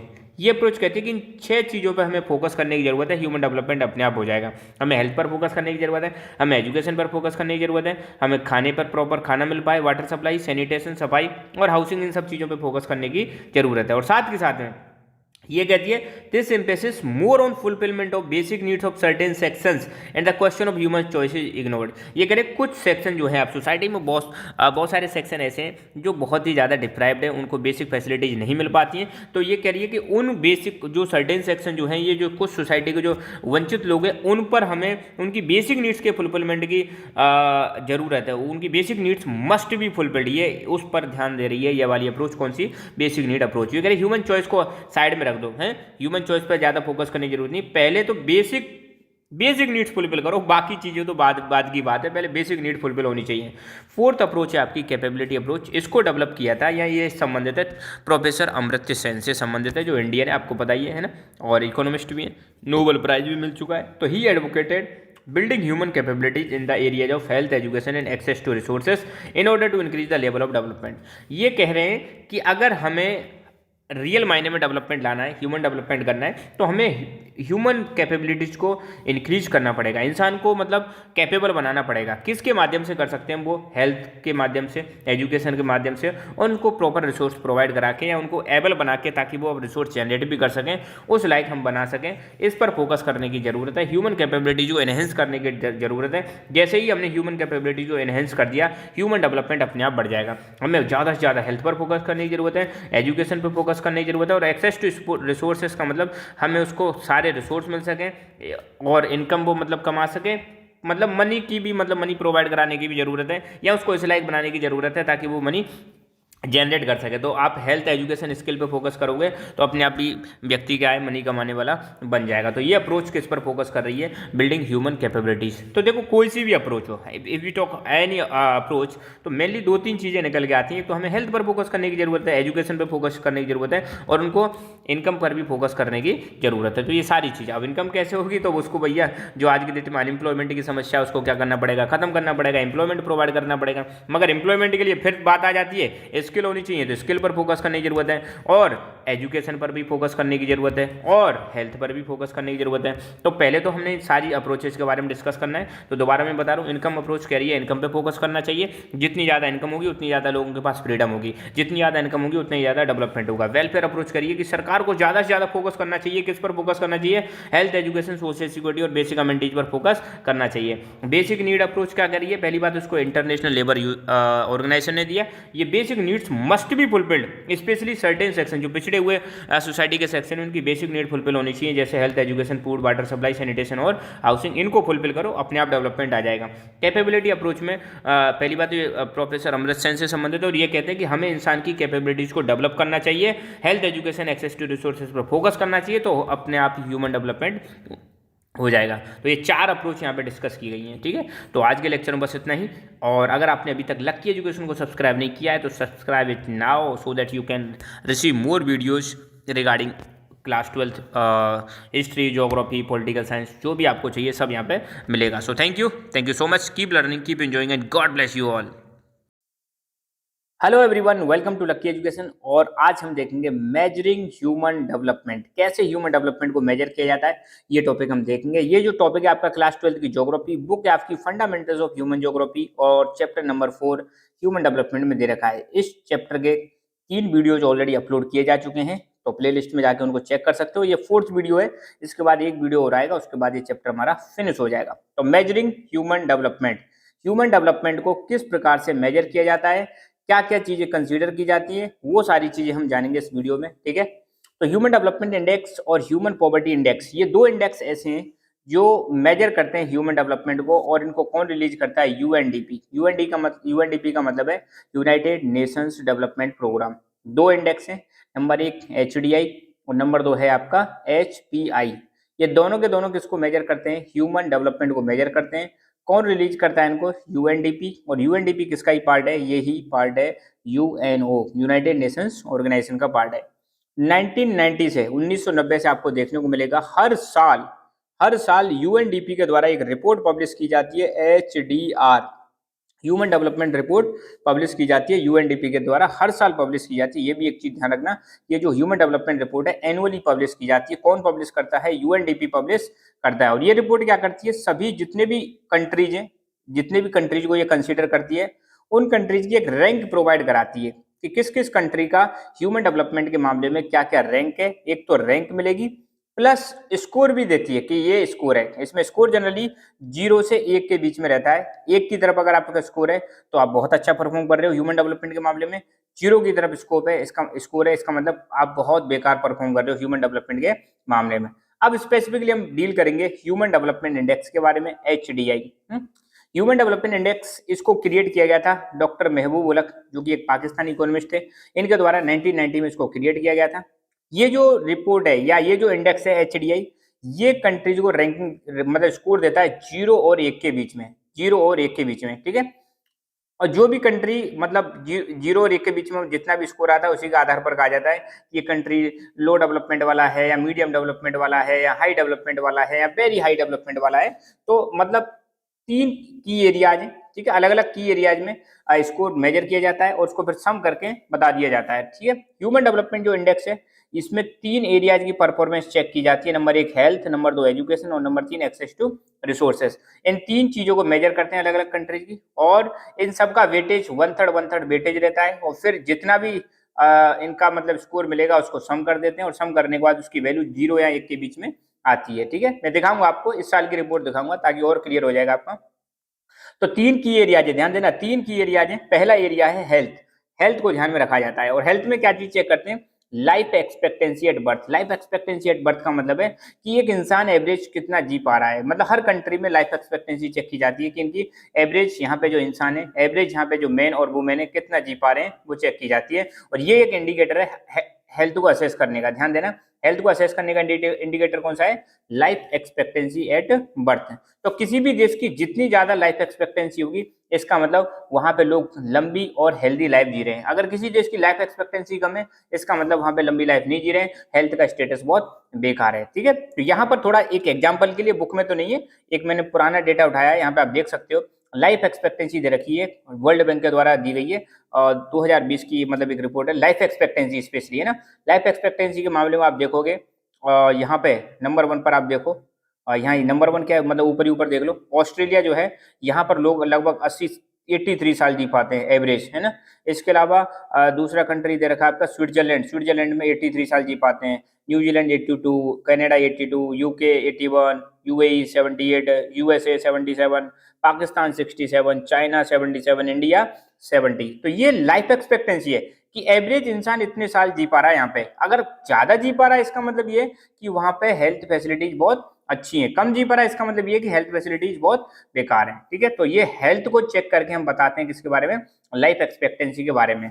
दूसरी चीज जो है एचडीआई में जो मेजर की जाती है वो है एजुकेशन, ठीक है। एजुकेशन में 2 इंडिकेटर हैं, एक तो है अडल्ट लिटरेसी रेट कि मतलब जो अडल्ट ग्रुप के लोग हैं उनमें लिटरेसी कितनी है, plus gross enrolment ratio, school में कितने बच्चों का एडमिशन हुआ है, कितने बच्चों ने मतलब वहां पे भर्ती अपने आप को एडमिशन करवाया है, इसका रेशियो निकाला जाता है टोटल पॉपुलेशन में से। ये बताते हैं एक्सेस टू नॉलेज। सिंपल सी बात है यार, जो यंग लोग हैं वो पढ़ रहे लिख रहे या नहीं लिख रहे, वो ये तो उसका पता लगाते हैं लिटरेसी रेट से, प्लस एनरोलमेंट कितने लोगों ने कराया है। अब तुम स्कूल ही नहीं जाओगे तो पढ़ोगे कहाँ से, ठीक है। तो वहां से ये डेटा निकल के आते हैं, उससे पता चलता है एजुकेशन के लेवल के बारे में। Number of adult who are able to read write and number of children enrolled in school represent the scenario of education. तो ये 2 चीजें कि कितने एडल्ट हैं जो पढ़ सकते हैं, लिख सकते हैं, समझ सकते हैं, और कितने लोगों ने स्कूल में एनरोलमेंट करवाया है, इससे किसी भी देश की एजुकेशन सिस्टम का सिनेरियो हमारे सामने आ जाता है, दृश्य हमारे सामने आ जाता है। तीसरा है access to resources. Access to resources को मेजर किया जाता है परचेजिंग पावर के रूप में। परचेजिंग पावर का मतलब है आपकी क्रय शक्ति, खरीदने की शक्ति। अब खरीदने की शक्ति का मतलब क्या है, खरीदने की शक्ति का मतलब है कितना आप खरीद सकते हो, क्रय शक्ति है ना। क्रय शक्ति का मतलब है आपके पास कितना पैसा है, पैसा ज्यादा हुआ तो आप ज्यादा चीजें खरीद सकते हो, ज्यादा रिसोर्सेज को एक्सेस करोगे, और पैसा ही नहीं है तो फिर रिसोर्सेज को कहाँ पे एक्सेस कर पाओगे। तो परचेजिंग पावर यूएस डॉलर में मेजर की जाती है, ये चीज ध्यान रखना। तो 3 की एरियाज हो गए, कौन कौन से की एरियाज हो गए, नंबर 1 हेल्थ, नंबर 2 एजुकेशन, और नंबर 3 हमने देखा access to resources. Access to resources, health life expectancy से पता चलता है, एजुकेशन हमें पता चलता है अडल्ट में लिटरेसी रेट कितनी है, और आपका ग्रॉस एनरोलमेंट रेशियो कितना है इससे पता चलता है, और access to resources purchasing power से पता चलती है। ये 3 एरियाज हैं, इन 3 एरियाज को ध्यान में रखकर तैयार किया जाता है एचडीआई, और इन तीनों एरियाज का वेटेज कितना है, वेटेज बराबर दिया गया है। वेटेज का मतलब है इन 3 एरियाज को कितना कितना स्कोर दिया जाता है, कितनी कितनी इन तीनों की वैल्यू है। तो प्रत्येक डायमेंशन मतलब health, education, access to resources, इन तीनों का वेटेज दे रखा है 1/3 का मतलब लगभग 0.3 है ना। 0.3 को 3 बार ऐड कर दो, लगभग कितना आ जाएगा, 0.9 आ जाएगा ना। 0.33 होता है तो 0.99 आ जाएगा, मतलब लगभग 1 के समथिंग ही पहुंच जाएगा। तो प्रत्येक डायमेंशन को कितना वेटेज दिया गया है, 1/3 दिया गया है। इन तीनों का सम कर दो तो आपको टोटल निकल के आ जाएगा तीनों डायमेंशन का। और ह्यूमन डेवलपमेंट का जो लेवल है अगर हाई है, ध्यान देना, the level of human development would be high if the score is more close to 1। अगर स्कोर 1 के आसपास है तो आपका ह्यूमन डेवलपमेंट का लेवल कैसा होगा, हाई होगा। अब देखो ये है इस साल की रिपोर्ट मतलब 21 की रिपोर्ट है, 21-22 की रिपोर्ट है, यहाँ पे देख सकते हो। तो नंबर 1 पर कंट्री जो है वेरी हाई ह्यूमन, यहाँ पे देखना ये जो लिस्ट दे रखी है ना ये वाली, ये है very high human development countries की मतलब रिपोर्ट है। यहाँ पर इधर तो आपको रैंक देखने को मिलेगी, नंबर 1 पर स्विट्जरलैंड है, नंबर 2 पर नॉर्वे, फिर आइसलैंड, हांगकांग, ऑस्ट्रेलिया। अपनी बुक में जो डेटा दे रखा है वो पुराना वाला है और नॉर्वे नंबर 1 पर दिखा रखा है, तो मैं जो ये लेटेस्ट डेटा दिखा रहा हूँ सिर्फ आपको समझाने के लिए। स्विट्जरलैंड नंबर 1 पर स्कोर कितना है 0.962, नॉर्वे दूसरे पे स्कोर कितना है 0.961। अब आप देखो स्कोर नीचे गिरता आ रहा है ना, 0.961, फिर 59, फिर 52, 50 ऐसे गिरता आ रहा है। तो ये हो गए वेरी हाई ह्यूमन डेवलपमेंट। इधर आप देखोगे high human development, high human development में आप देखो यहाँ पर रैंक दे रखी है, फिर ये 0.7 पर आएगा और गिरता जा रहा है। फिर इसके अलावा तीसरे होते हैं medium human development, medium human development में इंडिया आता है, ध्यान रखना इंडिया की रैंक बहुत ज्यादा गिर गई है, 132 पे चला गया, स्कोर कितना है 0.633। मतलब आप देखो ये वाला स्कोर गिरता रहा है, तो ये मीडियम ह्यूमन डेवलपमेंट में आ गया। इंडिया का ध्यान रखना, इंडिया का स्कोर जो है 0.633 2021 वाली रिपोर्ट में, और रैंक कितनी है 132, बहुत ज्यादा पुअर मतलब अपनी परफॉर्मेंस है। और टोटल यहाँ पे कंट्री लिए गए, ये चीज ध्यान रखना, टोटल कंट्री है 191, तो 132 आउट ऑफ 191 हमारा स्कोर आया है। और लो ह्यूमन डेवलपमेंट में आप देखो पाकिस्तान लो ह्यूमन डेवलपमेंट में आता है, पाकिस्तान का 0.544 है। और सबसे लास्ट में साउथ सूडान कितना है 0.385, देख रहे हो, तो जीरो के आसपास है तो पुअर डेवलपमेंट है, और एक के आसपास है हाई डेवलपमेंट है। तो यहाँ पे डेवलपमेंट की 4 कैटेगरी बना रखी है, very high development, medium human development और लो ह्यूमन डेवलपमेंट। तो इंडिया के केस में ध्यान रखना है इंडिया आता है मीडियम ह्यूमन डेवलपमेंट की कैटेगरी में आता है, ठीक है। HDI वेटेज, तो HDI measures attainment in human development because it shows achievement of A country in the areas. तो जो HDI है ह्यूमन डेवलपमेंट इंडेक्स है, ये पता लगाता है कि इंसान ने क्या क्या चीजें प्राप्त की हैं, कहाँ कहाँ पर किस किस फील्ड में कितना प्रोग्रेस की है, और 3 एरियाज में प्रोग्रेस चेक करते हैं, हेल्थ, एजुकेशन और एक्सेस टू रिसोर्सेस। इन 3 चीजों के बारे में पता लगाते हैं। मगर इसकी कुछ कमी है, क्या कमी है, इसमें डिस्ट्रीब्यूशन ऑफ रिसोर्सेज के बारे में नहीं पता चलता। तो HDI एक रिलायबल मेथड नहीं माना जाता है, क्योंकि इसमें किस किस को कितना कितना डिस्ट्रीब्यूशन है रिसोर्सेज का उसकी जानकारी नहीं मिलती है। तो इसी चीज की पूर्ति के लिए एक और इंडेक्स है जिसका नाम है ह्यूमन पॉवर्टी इंडेक्स, HPI, ये कमी पूरी कर देता है HDI की, ठीक है। तो ह्यूमन पॉवर्टी इंडेक्स ये भी ह्यूमन डेवलपमेंट से संबंधित है, HDI से संबंधित है, ह्यूमन डेवलपमेंट इंडेक्स से संबंधित है। और ह्यूमन डेवलपमेंट में जो कमी है उसको मेजर करता है HPI, ह्यूमन शॉर्टफॉल का मतलब होता है कमियां, ठीक है। तो ह्यूमन डेवलपमेंट इंडेक्स में जो कमी थी उसकी कमी को पूर्ति कौन करता है, HPI करता है। ये एक नॉन इनकम मेजर है, मतलब यहाँ पे इनकम पे फोकस नहीं किया जाता है, इनकम के अलावा बाकी चीजों पर फोकस किया जाता है। तो इसमें कौन कौन से इंडिकेटर है, number 1 probability of not surviving till the age of 40 साल तक कितने लोग हैं जो सर्वाइव नहीं कर पा रहे हैं, number 1। Adult literacy rate, number 2 इसके बारे में। Number 3 number of people who do not have access to clean water, कितने लोग हैं जिनको क्लीन वाटर का एक्सेस नहीं है। Number of small children who are underweight, कितने बच्चे हैं जो अंडर वेट हैं, मतलब जिस उम्र में जितना वेट होना चाहिए है ना, बॉडी मास इंडेक्स के आधार पर उतना वेट नहीं है, तो कितने बच्चे हैं। अगर वेट कम है उम्र के हिसाब से, इसका मतलब ये है उम्र के हिसाब से और हाइट के हिसाब से अगर किसी बच्चे का वेट कम है, इसका मतलब वो माल न्यूट्रिशन का शिकार है। तो ये कुछ इंडिकेटर है जिनके आधार पर ह्यूमन पॉवर्टी इंडेक्स को तैयार किया जाता है। फायदा यही है कि ये HDI से ज्यादा बेटर है, कई सारी चीजों को यहाँ पे कंसीडर किया गया है, ठीक है। HDI और HPI ये दोनों एक क्लियर पिक्चर प्रोवाइड कराते हैं human development of any country, किसी भी देश का ह्यूमन डेवलपमेंट कैसा है, तो उसकी पिक्चर क्लियर हमें किससे मिलती है, HDI और HPI से मिलती है, ठीक है। Other ways to measure human development, और भी कुछ तरीके ह्यूमन डेवलपमेंट को मेजर करने के, जैसे अपनी बुक में लास्ट में दे रखा है कि जो हमारी सोसाइटी का एग्जिस्टिंग सिस्टम है मेजर करने का, ये लगातार रिफाइन होता रहता है, जैसे human development index, human poverty index. तो मतलब हमारी सोसाइटी जो है अलग अलग तरीके मतलब डिवाइड करती रहती है, अलग अलग तरीके खोजती रहती है, और पुराने तरीकों में भी ये रिफाइन करते रहते हैं, लगातार रिफाइन करने का मतलब उसको बेटर करते रहते हैं। Researchers are engage to find out new ways which can measure different elements of human development. हमारे जो रिसर्चर्स हैं जो ज्योग्राफी के फील्ड में काम कर रहे हैं या फिर अलग अलग फील्ड में काम कर रहे हैं, नए नए तरीके खोजते रहते हैं ताकि पता लगा सके, नए नए एलिमेंट्स के बारे में पता लगा सके ह्यूमन डेवलपमेंट के नए नए एलिमेंट्स के बीच में। अभी रिसेंटली रिसर्चर्स ने एक और चीज निकाली है, researchers recently identified a link between 2 components like level of corruption and political freedom in a particular region. तो रिसर्चर्स ने लिंक एस्टेब्लिश करने की कोशिश की है करप्शन के बीच में और पॉलिटिकल फ्रीडम के बीच में, कि किसी कंट्री में करप्शन और पॉलिटिकल फ्रीडम इनका मतलब एक लिंक होता है। तो ये फाइंड आउट किया किसने, रिसर्चर्स ने। तो अभी डिस्कशंस ऐसे किए जा रहे हैं कि अब आने वाले टाइम में कंट्रीज में पॉलिटिकल फ्रीडम इंडेक्स भी रिलीज होना चाहिए और लेवल ऑफ करप्शन कंट्रीज में कितना ये भी रिलीज होना चाहिए। इससे और बेटर क्लियर पिक्चर मिलेगी हमें किसकी, ह्यूमन डेवलपमेंट की और किसी भी कंट्री की। एक नया इंडेक्स है gross happiness index. Gross happiness index को इंट्रोड्यूस करने वाला कंट्री वो है भूटान। भूटान आपको पता है हमारा पड़ोसी देश है। यहाँ पर ह्यूमन डेवलपमेंट को मेजर करने के लिए ग्रॉस हैप्पीनेस इंडेक्स प्रस्तुत किया जाता है या इसको निकाला जाता है। ठीक है, तो GNH gross happiness index, gross happiness index GNH। इसमें थोड़ा सा हेडिंग में मॉडिफाई कर लेना, ये है gross national happiness, gross national happiness GNH। GNH का मतलब है ग्रॉस नेशनल हैप्पीनेस। ठीक है, तो हेडिंग को सही कर लेना है, ग्रॉस नेशनल हैप्पीनेस, है ना।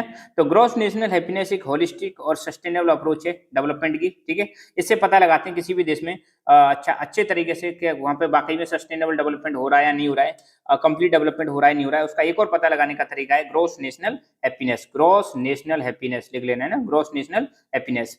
Material progress and technological development are approached more cautiously, taking into consideration the possible harm they might bring to environment or other aspects of social, cultural और spiritual life of the people।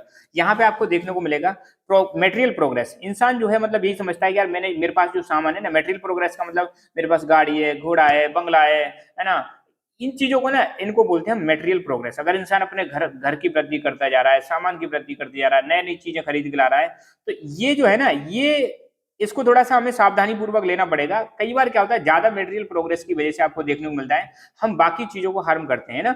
ज्यादा technological development, हमारे पास जितनी ज्यादा technology आती जा रही है उतना ही हम नेचर का क्या करते जा रहे हैं, बर्बाद करते जा रहे हैं। आप देखो आज की डेट में बहुत सारी प्रॉब्लम्स जन्म ले रही है नेचर से संबंधित, जैसे ग्लोबल वार्मिंग है ना, सबसे बड़ी समस्या ग्लोबल वार्मिंग है। उसकी वजह से क्लाइमेट चेंज हो रहा है, ग्लेशियर्स मेल्ट हो रहे हैं।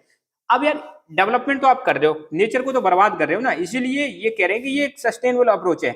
ये कह रहे हैं कि भैया हमें डेवलपमेंट के साथ साथ अपने नेचर का भी ध्यान रखना है। हमें डेवलपमेंट के साथ साथ ये भी देखना है कि हमारा सोशल, कल्चरल और स्पिरिचुअल डेवलपमेंट हो रहा है या नहीं हो रहा है। क्या सिर्फ हम फोकस कर रहे हैं मटेरियल प्रोग्रेस और टेक्नोलॉजिकल डेवलपमेंट? तो कह रहे हैं ये जो है ना, ये तो सिर्फ मतलब आप खुश रहने का एक तरीका नहीं है। आप मटेरियल प्रोग्रेस कितनी भी कर लो, टेक्नोलॉजिकल प्रोग्रेस कितनी भी करो, अगर इससे एनवायरनमेंट को नुकसान पहुंच रहा है ना, तो ये थोड़ा डेंजरस है। हमें बाकी एस्पेक्ट्स पर भी, जिंदगी के बाकी पहलुओं पर भी ध्यान देना पड़ेगा। तो भूटान एक पहला ऐसा देश है, ध्यान देना, Bhutan is the only country in the world to officially proclaim gross national happiness as a measure of country's progress. तो पूरी दुनिया में आपको एकमात्र ऐसा देश मिलेगा जो जिसने सबसे पहले कहा था कि भैया अगर हमें देश की प्रोग्रेस के बारे में पता लगाना है तो वो है हमारा ग्रॉस नेशनल हैप्पीनेस। ये इंडेक्स जो है ये बताएगा कि वाकई में आप प्रोग्रेस कर रहे हो या नहीं कर रहे हो। Material progress can not come at the cost of happiness. ये करें आप मेटेरियल प्रोग्रेस जो कर रहे हो ना, मेटेरियलिस्टिक लाइफ जो मतलब आप जी रहे हो, ये है ना लोगों की हैप्पीनेस खत्म नहीं होनी चाहिए इसकी वजह से, है ना। आप एनवायरनमेंट को बर्बाद करते जा रहे हो मटेरियल प्रोग्रेस के चक्कर में, एनवायरनमेंट को पॉल्यूट करते जा रहे हो। तो मटेरियल प्रोग्रेस तो हो रही है मगर इसके बदले में बहुत सारे लोगों को नुकसान भी हो रहा है। आज देखो कितनी सारी बीमारियां फैल रही है एयर पोल्यूशन की वजह से, कितनी सारी बीमारियां फैल रही है वाटर पोल्यूशन की वजह से, right. GNH encourages us to think of spiritual, non material, qualitative aspects of development। GNH जो है ग्रॉस नेशनल हैप्पीनेस इंडेक्स जो है ये कहता है कि हमें थोड़ा सा स्पिरिचुअल सोचना चाहिए, हमें थोड़ा धार्मिक चीजों पर भी फोकस करना चाहिए, हमें मन की शुद्धि पर भी ध्यान देना चाहिए, हमें आत्मा की शुद्धि पर भी ध्यान देना चाहिए, इनर पीस पर भी ध्यान देना चाहिए।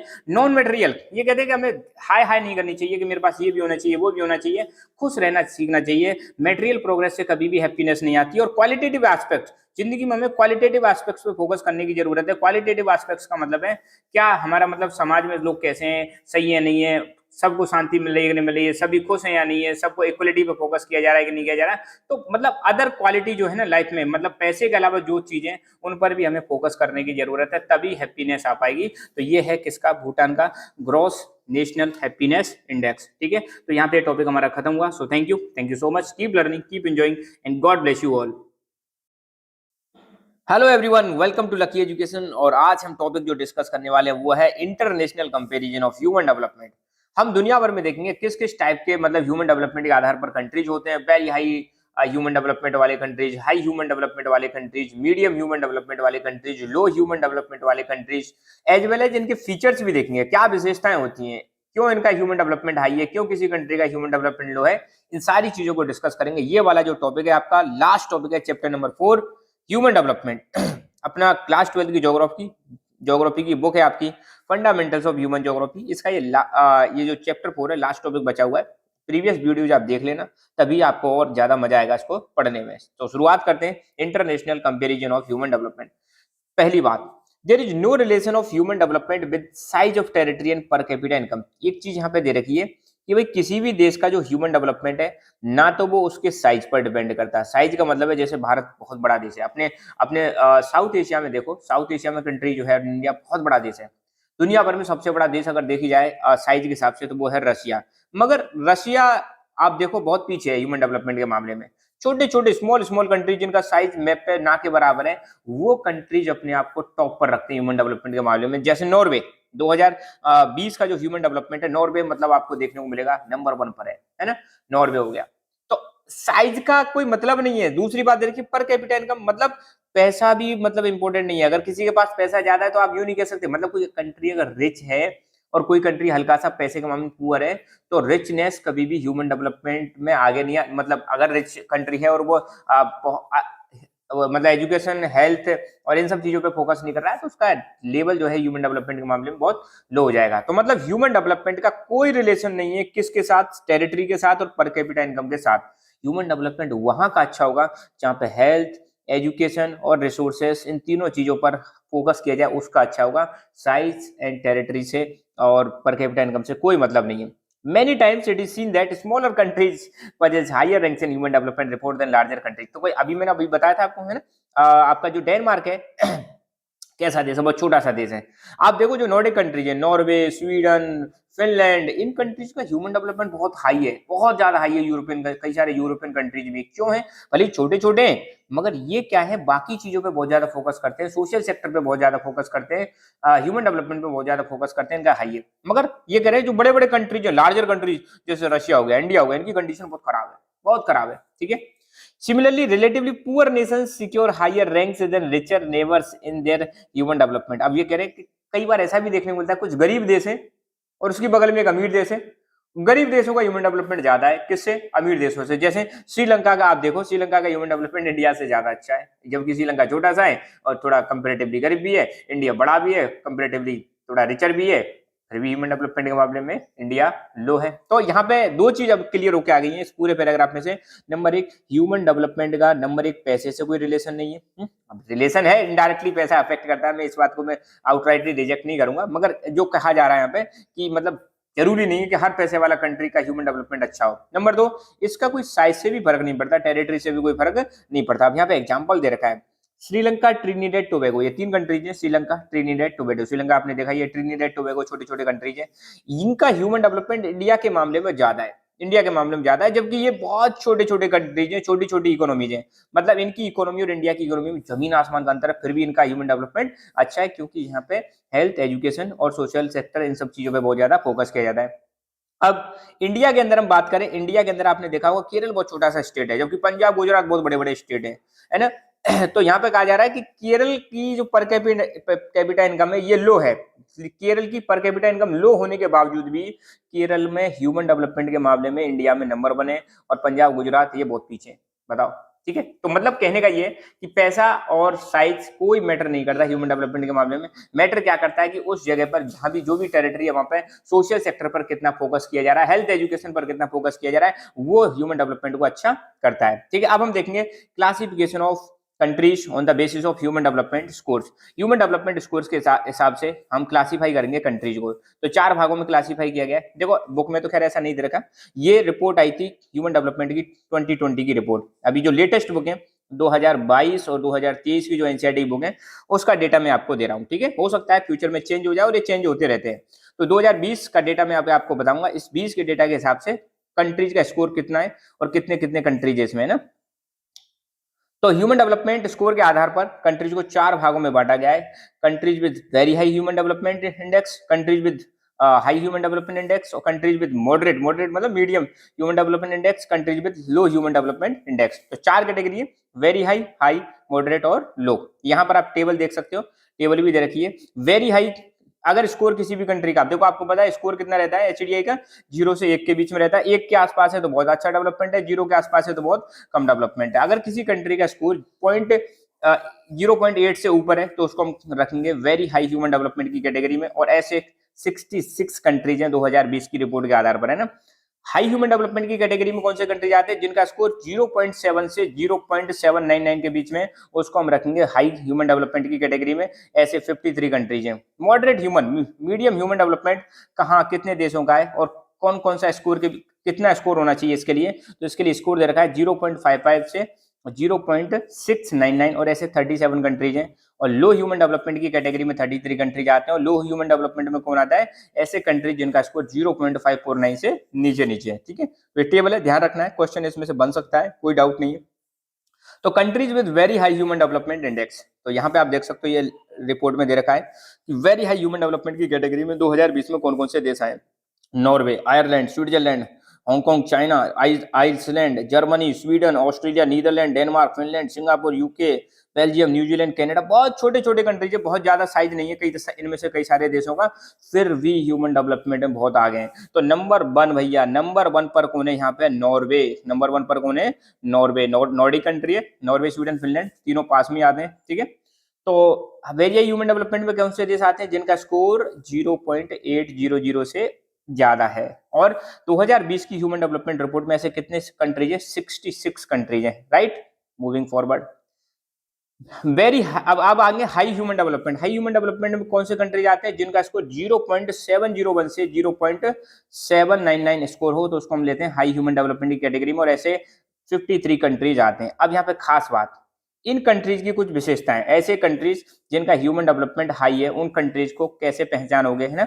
उन कंट्रीज में देखो, पहली विशेषता, बहुत ज्यादा इन्वेस्टमेंट किया जाता है सोशल सेक्टर्स पर, ध्यान देना है। ऐसे कंट्री जिनका ह्यूमन डेवलपमेंट हाई है उनकी पहली विशेषता क्या है, इन देशों में सोशल सेक्टर पर बहुत ज्यादा फोकस किया जाता है, जैसे एजुकेशन, बेटर हेल्थ फैसिलिटीज। बिल्कुल सिंपल सी बात है, अगर आप हेल्थ और एजुकेशन पर फोकस करोगे तो अपने आप ह्यूमन डेवलपमेंट हाई हो जाएगा। अपने घर में भी अगर आप हेल्थ पर और एजुकेशन पर खर्च करोगे तो आने वाले टाइम में आप देखना इसका बहुत अच्छा रिजल्ट आने वाला है, बहुत अच्छे आउटकम आने वाले हैं। आप भी अपनी पर्सनल लाइफ में हेल्थ और एजुकेशन पर सबसे ज्यादा फोकस करो, बाकी चीजों को साइड में रख दो, पर इन दो चीजों पर फोकस करोगे तो आने वाले लाइफ, आने वाले टाइम बहुत ज्यादा वंडरफुल होने वाला है आपके लिए। ये चीजें सीखने की है। देखो, किताब पढ़ना एक अलग चीज है, किताब में डेटा पढ़ना एक अलग चीज है, इनसे आप क्या सीख रहे हो वो इंपॉर्टेंट है। मेरे हिसाब से भाई पढ़ाई का मतलब तो यही होना चाहिए कि चीजों को आप अपनी लाइफ में सीखो, नंबर के अलावा ये जो ज्ञान दे रखा है ना, इसको अपनी लाइफ में अवतरित करना स्टार्ट कर दोगे ना तो लाइफ बदल जाएगी आपकी। राइट, कितनी अच्छी बात कह रखी है कि वेरी मतलब हाई ह्यूमन डेवलपमेंट की कैटेगरी में कौन से देश आते हैं, उनकी पहली विशेषता क्या है कि वो अपने सोशल सेक्टर पर ज्यादा फोकस करते हैं। सोशल सेक्टर मतलब हेल्थ पर फोकस करते हैं, एजुकेशन पर बहुत ज्यादा फोकस करते हैं। Higher investment in people and good governance, बहुत ज्यादा फोकस रहता है उनका सरकार, लोगों में और अच्छी सरकार देने में इनका बहुत ज्यादा फोकस रहता है। A larger number of countries have been the former imperial powers which do not have much social diversity. अब ये जो हाई ह्यूमन डेवलपमेंट की कैटेगरी में जो देश आते हैं ना, ये वो देश हैं जो पास्ट में सेकंड वर्ल्ड वॉर से पहले और बाद में भी ये किसी टाइम पे इंपीरियल पावर्स हुआ करते थे। क्या मतलब इंपीरियल पावर का, for example UK United kingdom किसको कंट्रोल करता था एक जमाने में, इंडिया इनकी कॉलोनी हुआ करता था। तो ऐसी पावर्स जो किसी दूसरे देश को गुलाम बना के रखती थी उनको हम क्या बोलेंगे, इंपीरियल पावर्स, है ना। तो आपने सुना होगा फ्रांस, स्पेन, पुर्तगाल, राइट, और यूनाइटेड किंगडम, डच, ये सारे लोग ना ये आते हैं इंपीरियल पावर्स की कैटेगरी में। ये वो देश हैं जो किसी टाइम पर, इनको हम एक नाम और देते हैं कॉलोनियल पावर्स। क्या नाम देंगे, कॉलोनियल पावर्स। इन्होंने क्या कर रखा था, दुनिया भर में कॉलोनीज स्टेब्लिश कर रखी थी। ये वो जो युग है, जैसे हम कहते हैं ना ब्रिटिश राज, इंडिया में जब ब्रिटिश राज चला था 150-200 साल चला था, तो ये इंपीरियल पावर्स हैं। तो ये वही कहा जा रहा है कि इसमें जो हाई ह्यूमन डेवलपमेंट की कैटेगरी में जो देश आते हैं, इसमें ज्यादातर आपको क्या देखने को मिलेंगे, पहले जो इंपीरियल पावर्स हुआ करते थे वो देश आते हैं, और इनमें ज्यादा सोशल डाइवर्सिटी नहीं पाई जाती है। जैसे इंडिया में आपको देखने को मिलेगा, इंडिया एक कंट्री है जहां पर बहुत सारी डाइवर्सिटी पाई जाती है हर फील्ड में। इन इंपीरियल पावर्स में बहुत ज्यादा डाइवर्सिटी नहीं देखने को मिलेगी। This list has many European countries, और इस लिस्ट में आते हैं बहुत सारे European countries which represent industrialised western world. और ये वो कंट्रीज हैं जो कि इंडस्ट्रियलाइज्ड हैं और वेस्टर्न वर्ल्ड की श्रेणी में आते हैं। But there many countries that are not European in list, और इसमें ऐसे भी देश आते हैं जो यूरोपियन नहीं है। तो जरूरी नहीं है इसमें जितने भी देश आ रहे हैं सारे यूरोपियन है। यूरोपियन तो मोस्टली तो यूरोपियन है, कुछ यूरोपियन भी नहीं है। राइट, तीसरी कैटेगरी है countries with moderate human development. Moderate, अब देखो हमने वेरी हाई देख लिया और फिर उसके बाद हाई देख लिया, मॉडरेट मतलब बीच की श्रेणी में। तो पहली बात तो इसमें आने वाले कंट्री जो है लार्जेस्ट ग्रुप है, countries with medium level of human development form the largest group, largest group है। These countries have score between 0.55 to 0.700, ये इसका स्कोर होना चाहिए मॉडरेट कैटेगरी में आने के लिए। उसमें 37 कंट्रीज रखे एज पर HDR 2020 की कैटेगरी रिपोर्ट के हिसाब से। अब इसमें कौन कौन से देश आते हैं, ध्यान देना, मॉडरेट ह्यूमन डेवलपमेंट की कैटेगरी में दो प्रकार के कंट्रीज आते हैं।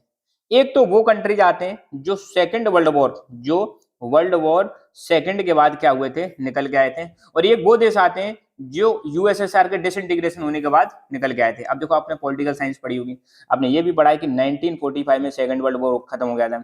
1945 के बाद एक प्रोसेस स्टार्ट हुआ था जिसको हम बोलते हैं डीकोलोनाइजेशन। एक के बाद एक कंट्री जो थे अपनी कॉलोनियल पावर से आजाद होने लग जाते हैं, और बहुत सारे देश जो है आपको देखने को मिलेंगे वर्ल्ड वॉर सेकंड खत्म होने के बाद आजाद होते हैं, जिसमें अपना इंडिया एक मतलब एग्जांपल है, श्रीलंका एग्जांपल है, चाइना एग्जांपल है, बहुत सारे कंट्रीज हैं, एशियन कंट्रीज, अफ्रीकन कंट्रीज हैं जो सेकंड वर्ल्ड वॉर खत्म होने के बाद आजाद हुए थे। वो कंट्रीज मॉडरेट ह्यूमन डेवलपमेंट की कैटेगरी में आते हैं। दूसरा, आपने ये भी पढ़ा होगा कि कोल्ड वॉर स्टार्ट हो गया था, सेकंड वर्ल्ड वॉर के बाद कोल्ड वॉर स्टार्ट हो गया था, 1945 से चला था 1991 के बीच में चला था कोल्ड वॉर। किस किस के बीच में चला था, USA एंड USSR के बीच में चला था, है ना, एक आइडियोलॉजिकल वॉर था। अब ये USSR है ना, बहुत बड़ा हुआ करता था, आप देख रहे हो ना मैप में, ये पूरा क्या है, USSR है। अब ये रेड वाला दिखा रखा ना, ये रशिया है आज की डेट में। ये सारे कंट्रीज मिलके USSR कहलाते थे, union of Soviet socialist Republic, जिसको हम सोवियत यूनियन भी बोलते हैं। ये क्या होता है 1990 में मतलब 1991 में एग्जैक्टली डिसइंटीग्रेट हो जाता है, डिसइंटीग्रेट हो जाता है। तो इसमें जो छोटे छोटे कंट्रीज है ना, वो भी कौन सी कैटेगरी में आते हैं, मॉडरेट ह्यूमन डेवलपमेंट की कैटेगरी में आते हैं। अब आपको क्लियर हो गया होगा, मॉडरेट में दो प्रकार के कंट्रीज आते हैं, एक तो डब्ल्यू सेकंड के बाद जो कंट्रीज इमर्ज हुए थे, और एक USSR के टूटने के बाद जो कंट्रीज इमर्ज हुए थे, वो आते हैं मॉडरेट ह्यूमन डेवलपमेंट की कैटेगरी में। तो पढ़ लेते हैं।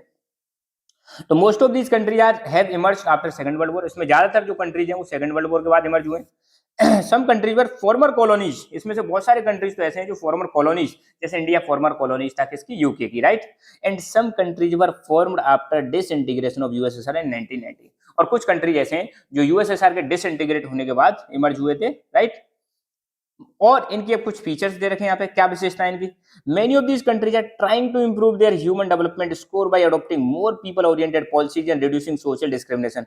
इनमें से जो भी देश है ना, ये कोशिश कर रहे हैं कि ज्यादा से ज्यादा ऐसी पॉलिसीज लेके आए पीपल ओरिएंटेड मतलब लोगों पर ज्यादा ध्यान दिया जाए, लोगों के डेवलपमेंट पे ज्यादा ध्यान दिया जाए, लोगों की हेल्थ एजुकेशन पे ज्यादा ध्यान दिया जाए, पॉवर्टी को कम करने पर ध्यान दिया जाए, साथ के साथ में सोशल डिस्क्रिमिनेशन को कम करने की कोशिश किया है। क्योंकि इसमें ज्यादातर कंट्रीज ऐसे हैं मॉडरेट ह्यूमन डेवलपमेंट की कैटेगरी में जहां पे बहुत ज्यादा सोशल डाइवर्सिटी है और डिस्क्रिमिनेशन बहुत ज्यादा होता है। तो ये कंट्रीज कोशिश कर रहे हैं कि ऐसी पॉलिसीज लाएं जहां भेदभाव कम किया जाए और लोगों का ज्यादा से ज्यादा विकास किया जाए।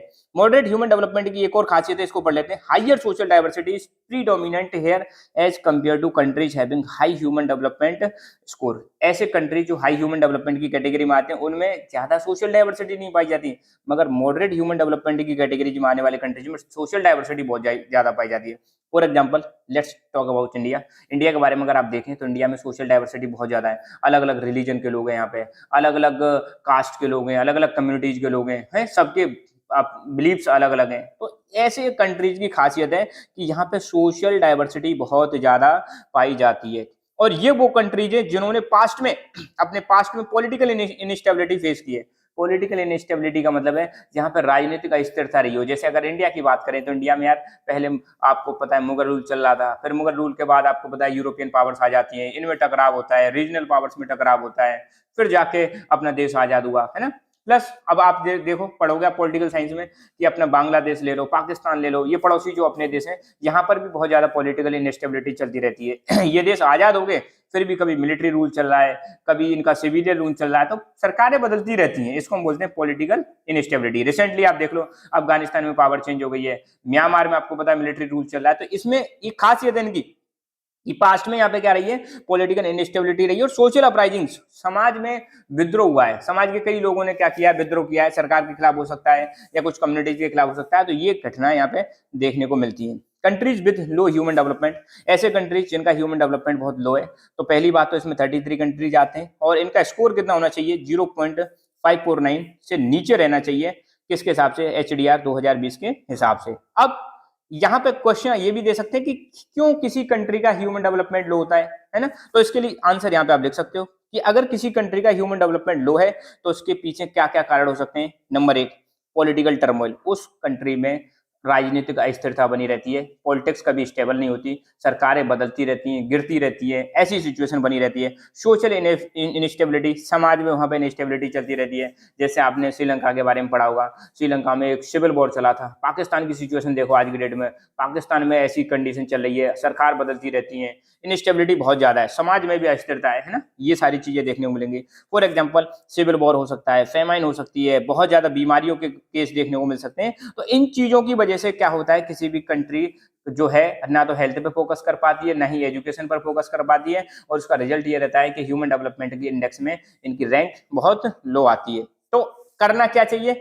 करना ये चाहिए कि भैया फोकस करना चाहिए हमें। ये जो यहाँ पे प्रॉब्लम्स चल रही हैं, इन प्रॉब्लम्स को कम करने की जरूरत है। तो there is urgent need to pay attention towards these situations and try to minimise the vulnerabilities through well plan policies. तो ऐसे देशों में हमें ध्यान देने की जरूरत है और इन सिचुएशंस को कम करने की जरूरत है, पॉलिटिकल इनस्टेबिलिटी को कंट्रोल करने की जरूरत है, बीमारियों को कंट्रोल करने की जरूरत है, हेल्थ पर फोकस करने की जरूरत है, एजुकेशन पर फोकस करने की जरूरत है और अच्छी पॉलिसीज बनाने की जरूरत है ताकि हम ह्यूमन डेवलपमेंट को अच्छा कर सकें। इंडिया की रैंक एक ही बार में देख लेते हैं। 2018 का जो ह्यूमन डेवलपमेंट रिपोर्ट आई थी 130 थी, 2020 में 131 हो गई, 2021 में 132 हो गई। खुशी होने की बात नहीं है, हम लगातार ह्यूमन डेवलपमेंट के इंडेक्स में गिरते जा रहे हैं, कंडीशन हमारी खराब होती जा रही है। ठीक है, तो बुक में तो 20 वाला डेटा दे रखा है, 131 लिख के आना है। और कौन सी कैटेगरी में आते हैं हम? मीडियम ह्यूमन डेवलपमेंट की कैटेगरी में आते हैं। कुछ मिथ्स एंड फैक्ट्स हैं अबाउट ह्यूमन डेवलपमेंट, है ना? Myths and facts. पहला मिथ और फैक्ट क्या है देखो। The international comparison of human development shows us that people usually tend to blame low level of human development on culture, religion और particular community. Generally ऐसा देखा गया है। इंटरनेशनल जब हम कंपेरिजन करते हैं तो कुछ लोग ब्लेम करते हैं कि यार किसी भी कंट्री का लो ह्यूमन डेवलपमेंट इसलिए है उनके कल्चर की वजह से, रिलीजन की वजह से और पर्टिकुलर कम्युनिटी की वजह से। मतलब लो ह्यूमन डेवलपमेंट को ब्लेम करने लग जाते हैं कल्चर, तो भैया इनका कल्चर खराब है इस वजह से, या इस पर्टिकुलर रिलीजन की वजह से इनका मतलब ह्यूमन डेवलपमेंट लो है, या किसी पर्टिकुलर कम्युनिटी की वजह से ह्यूमन डेवलपमेंट लो है, जो कि गलत है। हमें किसी कम्युनिटी पर, किसी के कल्चर पर कमेंट नहीं करना चाहिए, क्योंकि ह्यूमन डेवलपमेंट भाई हेल्थ एजुकेशन पे अगर आप फोकस करोगे ऑटोमेटिकली आप ह्यूमन डेवलपमेंट में हाई हो जाओगे। कम्युनिटी, कल्चर और रिलीजन से कोई इसका लेना देना नहीं है। सच बिलीफ्स आर मिसलीडिंग, ऐसे बिलीफ जो है ये मिसलीडिंग है। And in reality there are other factors which keep a country in the low human development list. तो अदर फैक्टर कौन से? कंट्री फोकस नहीं कर रहा है, वहां पे पॉलिटिकल इनस्टेबिलिटी चल रही है, वहां पर हेल्थ पर फोकस नहीं किया जा रहा है, एजुकेशन पर फोकस नहीं किया जा रहा है। ये है असली रीजन। असली रीजन पर फोकस करने के बजाय लोग किसको ब्लेम कर देते हैं? कल्चर, रिलीजन और कम्युनिटी को ब्लेम कर देते हैं, जो कि मिसलीडिंग है, गलत है। अच्छा, अब एक नंबर में कोई पूछ रहे कि बताओ भैया ह्यूमन डेवलपमेंट लो है तो उसके पीछे क्या कारण जिम्मेदार हैं? तो पहला कारण तो ये कि सरकार बहुत ज्यादा फोकस नहीं कर रही है ना, और पब्लिक सेक्टर पे फोकस नहीं कर रही है, सोशल सेक्टर पे फोकस नहीं कर रही है, हेल्थ एजुकेशन पे फोकस नहीं कर रही है, तो इसलिए उनका ह्यूमन डेवलपमेंट लो है। दूसरा, वहां पे पॉलिटिकल इनस्टेबिलिटी बन रही है और वहां पे लोगों के पास जो पॉलिटिकल फ्रीडम है या लोगों के पास फ्रीडम बहुत कम है ना, ये रीजन दे रखे हैं। Factors of features of countries having high human development. ऐसे देश जिनका हाई ह्यूमन डेवलपमेंट है तो उनकी क्या विशेषताएं होती हैं? पहली बात तो वो बहुत ज्यादा इन्वेस्टमेंट करते हैं सोशल सेक्टर पे। सोशल सेक्टर मतलब हेल्थ, एजुकेशन, पब्लिक फैसिलिटीज, इन पर बहुत ज्यादा इनका फोकस रहता है। यहाँ पे पॉलिटिकल टर्मोइल और इनस्टेबिलिटी की समस्या नहीं रहती, लगातार डेमोक्रेसी सर्वाइव कर रही है, अच्छी तरह से मतलब चलती रहती है, लगातार पीसफुली इलेक्शंस होते रहते हैं। तो ये भी एक फीचर है हाई ह्यूमन डेवलपमेंट वाले कंट्रीज का। Distribution of resources is equitable. अब देखो 100% रिसोर्स इक्वली डिस्ट्रीब्यूट नहीं हो सकते, मगर यहाँ पे कोशिश की जाती है कि रिसोर्सेज कैसे डिस्ट्रीब्यूट हो, इक्वली डिस्ट्रीब्यूट हो, इस पर फोकस किया जाता है। और features of countries having low human development. ऐसे कंट्रीज जिनका लो ह्यूमन डेवलपमेंट है तो उनकी विशेषताएं क्या है? पहली बात, ये डिफेंस पे ज्यादा खर्च करते हैं बजाय सोशल सेक्टर के। ठीक है, अपने पड़ोसी देश देख लो, पाकिस्तान देख लो, डिफेंस पे बहुत ज्यादा फोकस है, बजाय किसके? हेल्थ एजुकेशन पे ध्यान देने के बजाय डिफेंस पे ज्यादा फोकस है। तो रिजल्ट क्या है देख लो, ह्यूमन डेवलपमेंट में लो चल रहे हैं बहुत। Political instability and turmoil. इन देशों में पॉलिटिकल इनस्टेबिलिटी बनी रहती है, सरकारें लगातार चेंज होती रहती हैं, उथल पुथल होती रहती है और यहाँ पे वायलेंस की घटनाएं होती रहती हैं, है ना, ये चीजें देखने को मिलेगी। Instability to initiate accelerated economic development. Instability की वजह से क्या होता है, यहाँ पे ज्यादा मतलब डेवलपमेंट, इकोनॉमिक डेवलपमेंट नहीं हो पाता है, ये चीज आपको देखने को मिलेगी। तो यहाँ पे चैप्टर नंबर 4 हमारा कंप्लीट हुआ। तो एक बात मैं आपको बता दूं, चैप्टर नंबर 1, 2, 3, 4 एंड 5, 5 चैप्टर हमारे कंप्लीट हो चुके हैं। आप प्लेलिस्ट में जाके चेक कर सकते हो, प्लेलिस्ट नीचे दी हुई है ना। और एक मेरी रिक्वेस्ट, लकी एजुकेशन को सब्सक्राइब करें और अपने मित्रों के साथ शेयर करें ताकि हम एक साथ ग्रो कर सकें। Thank you so much.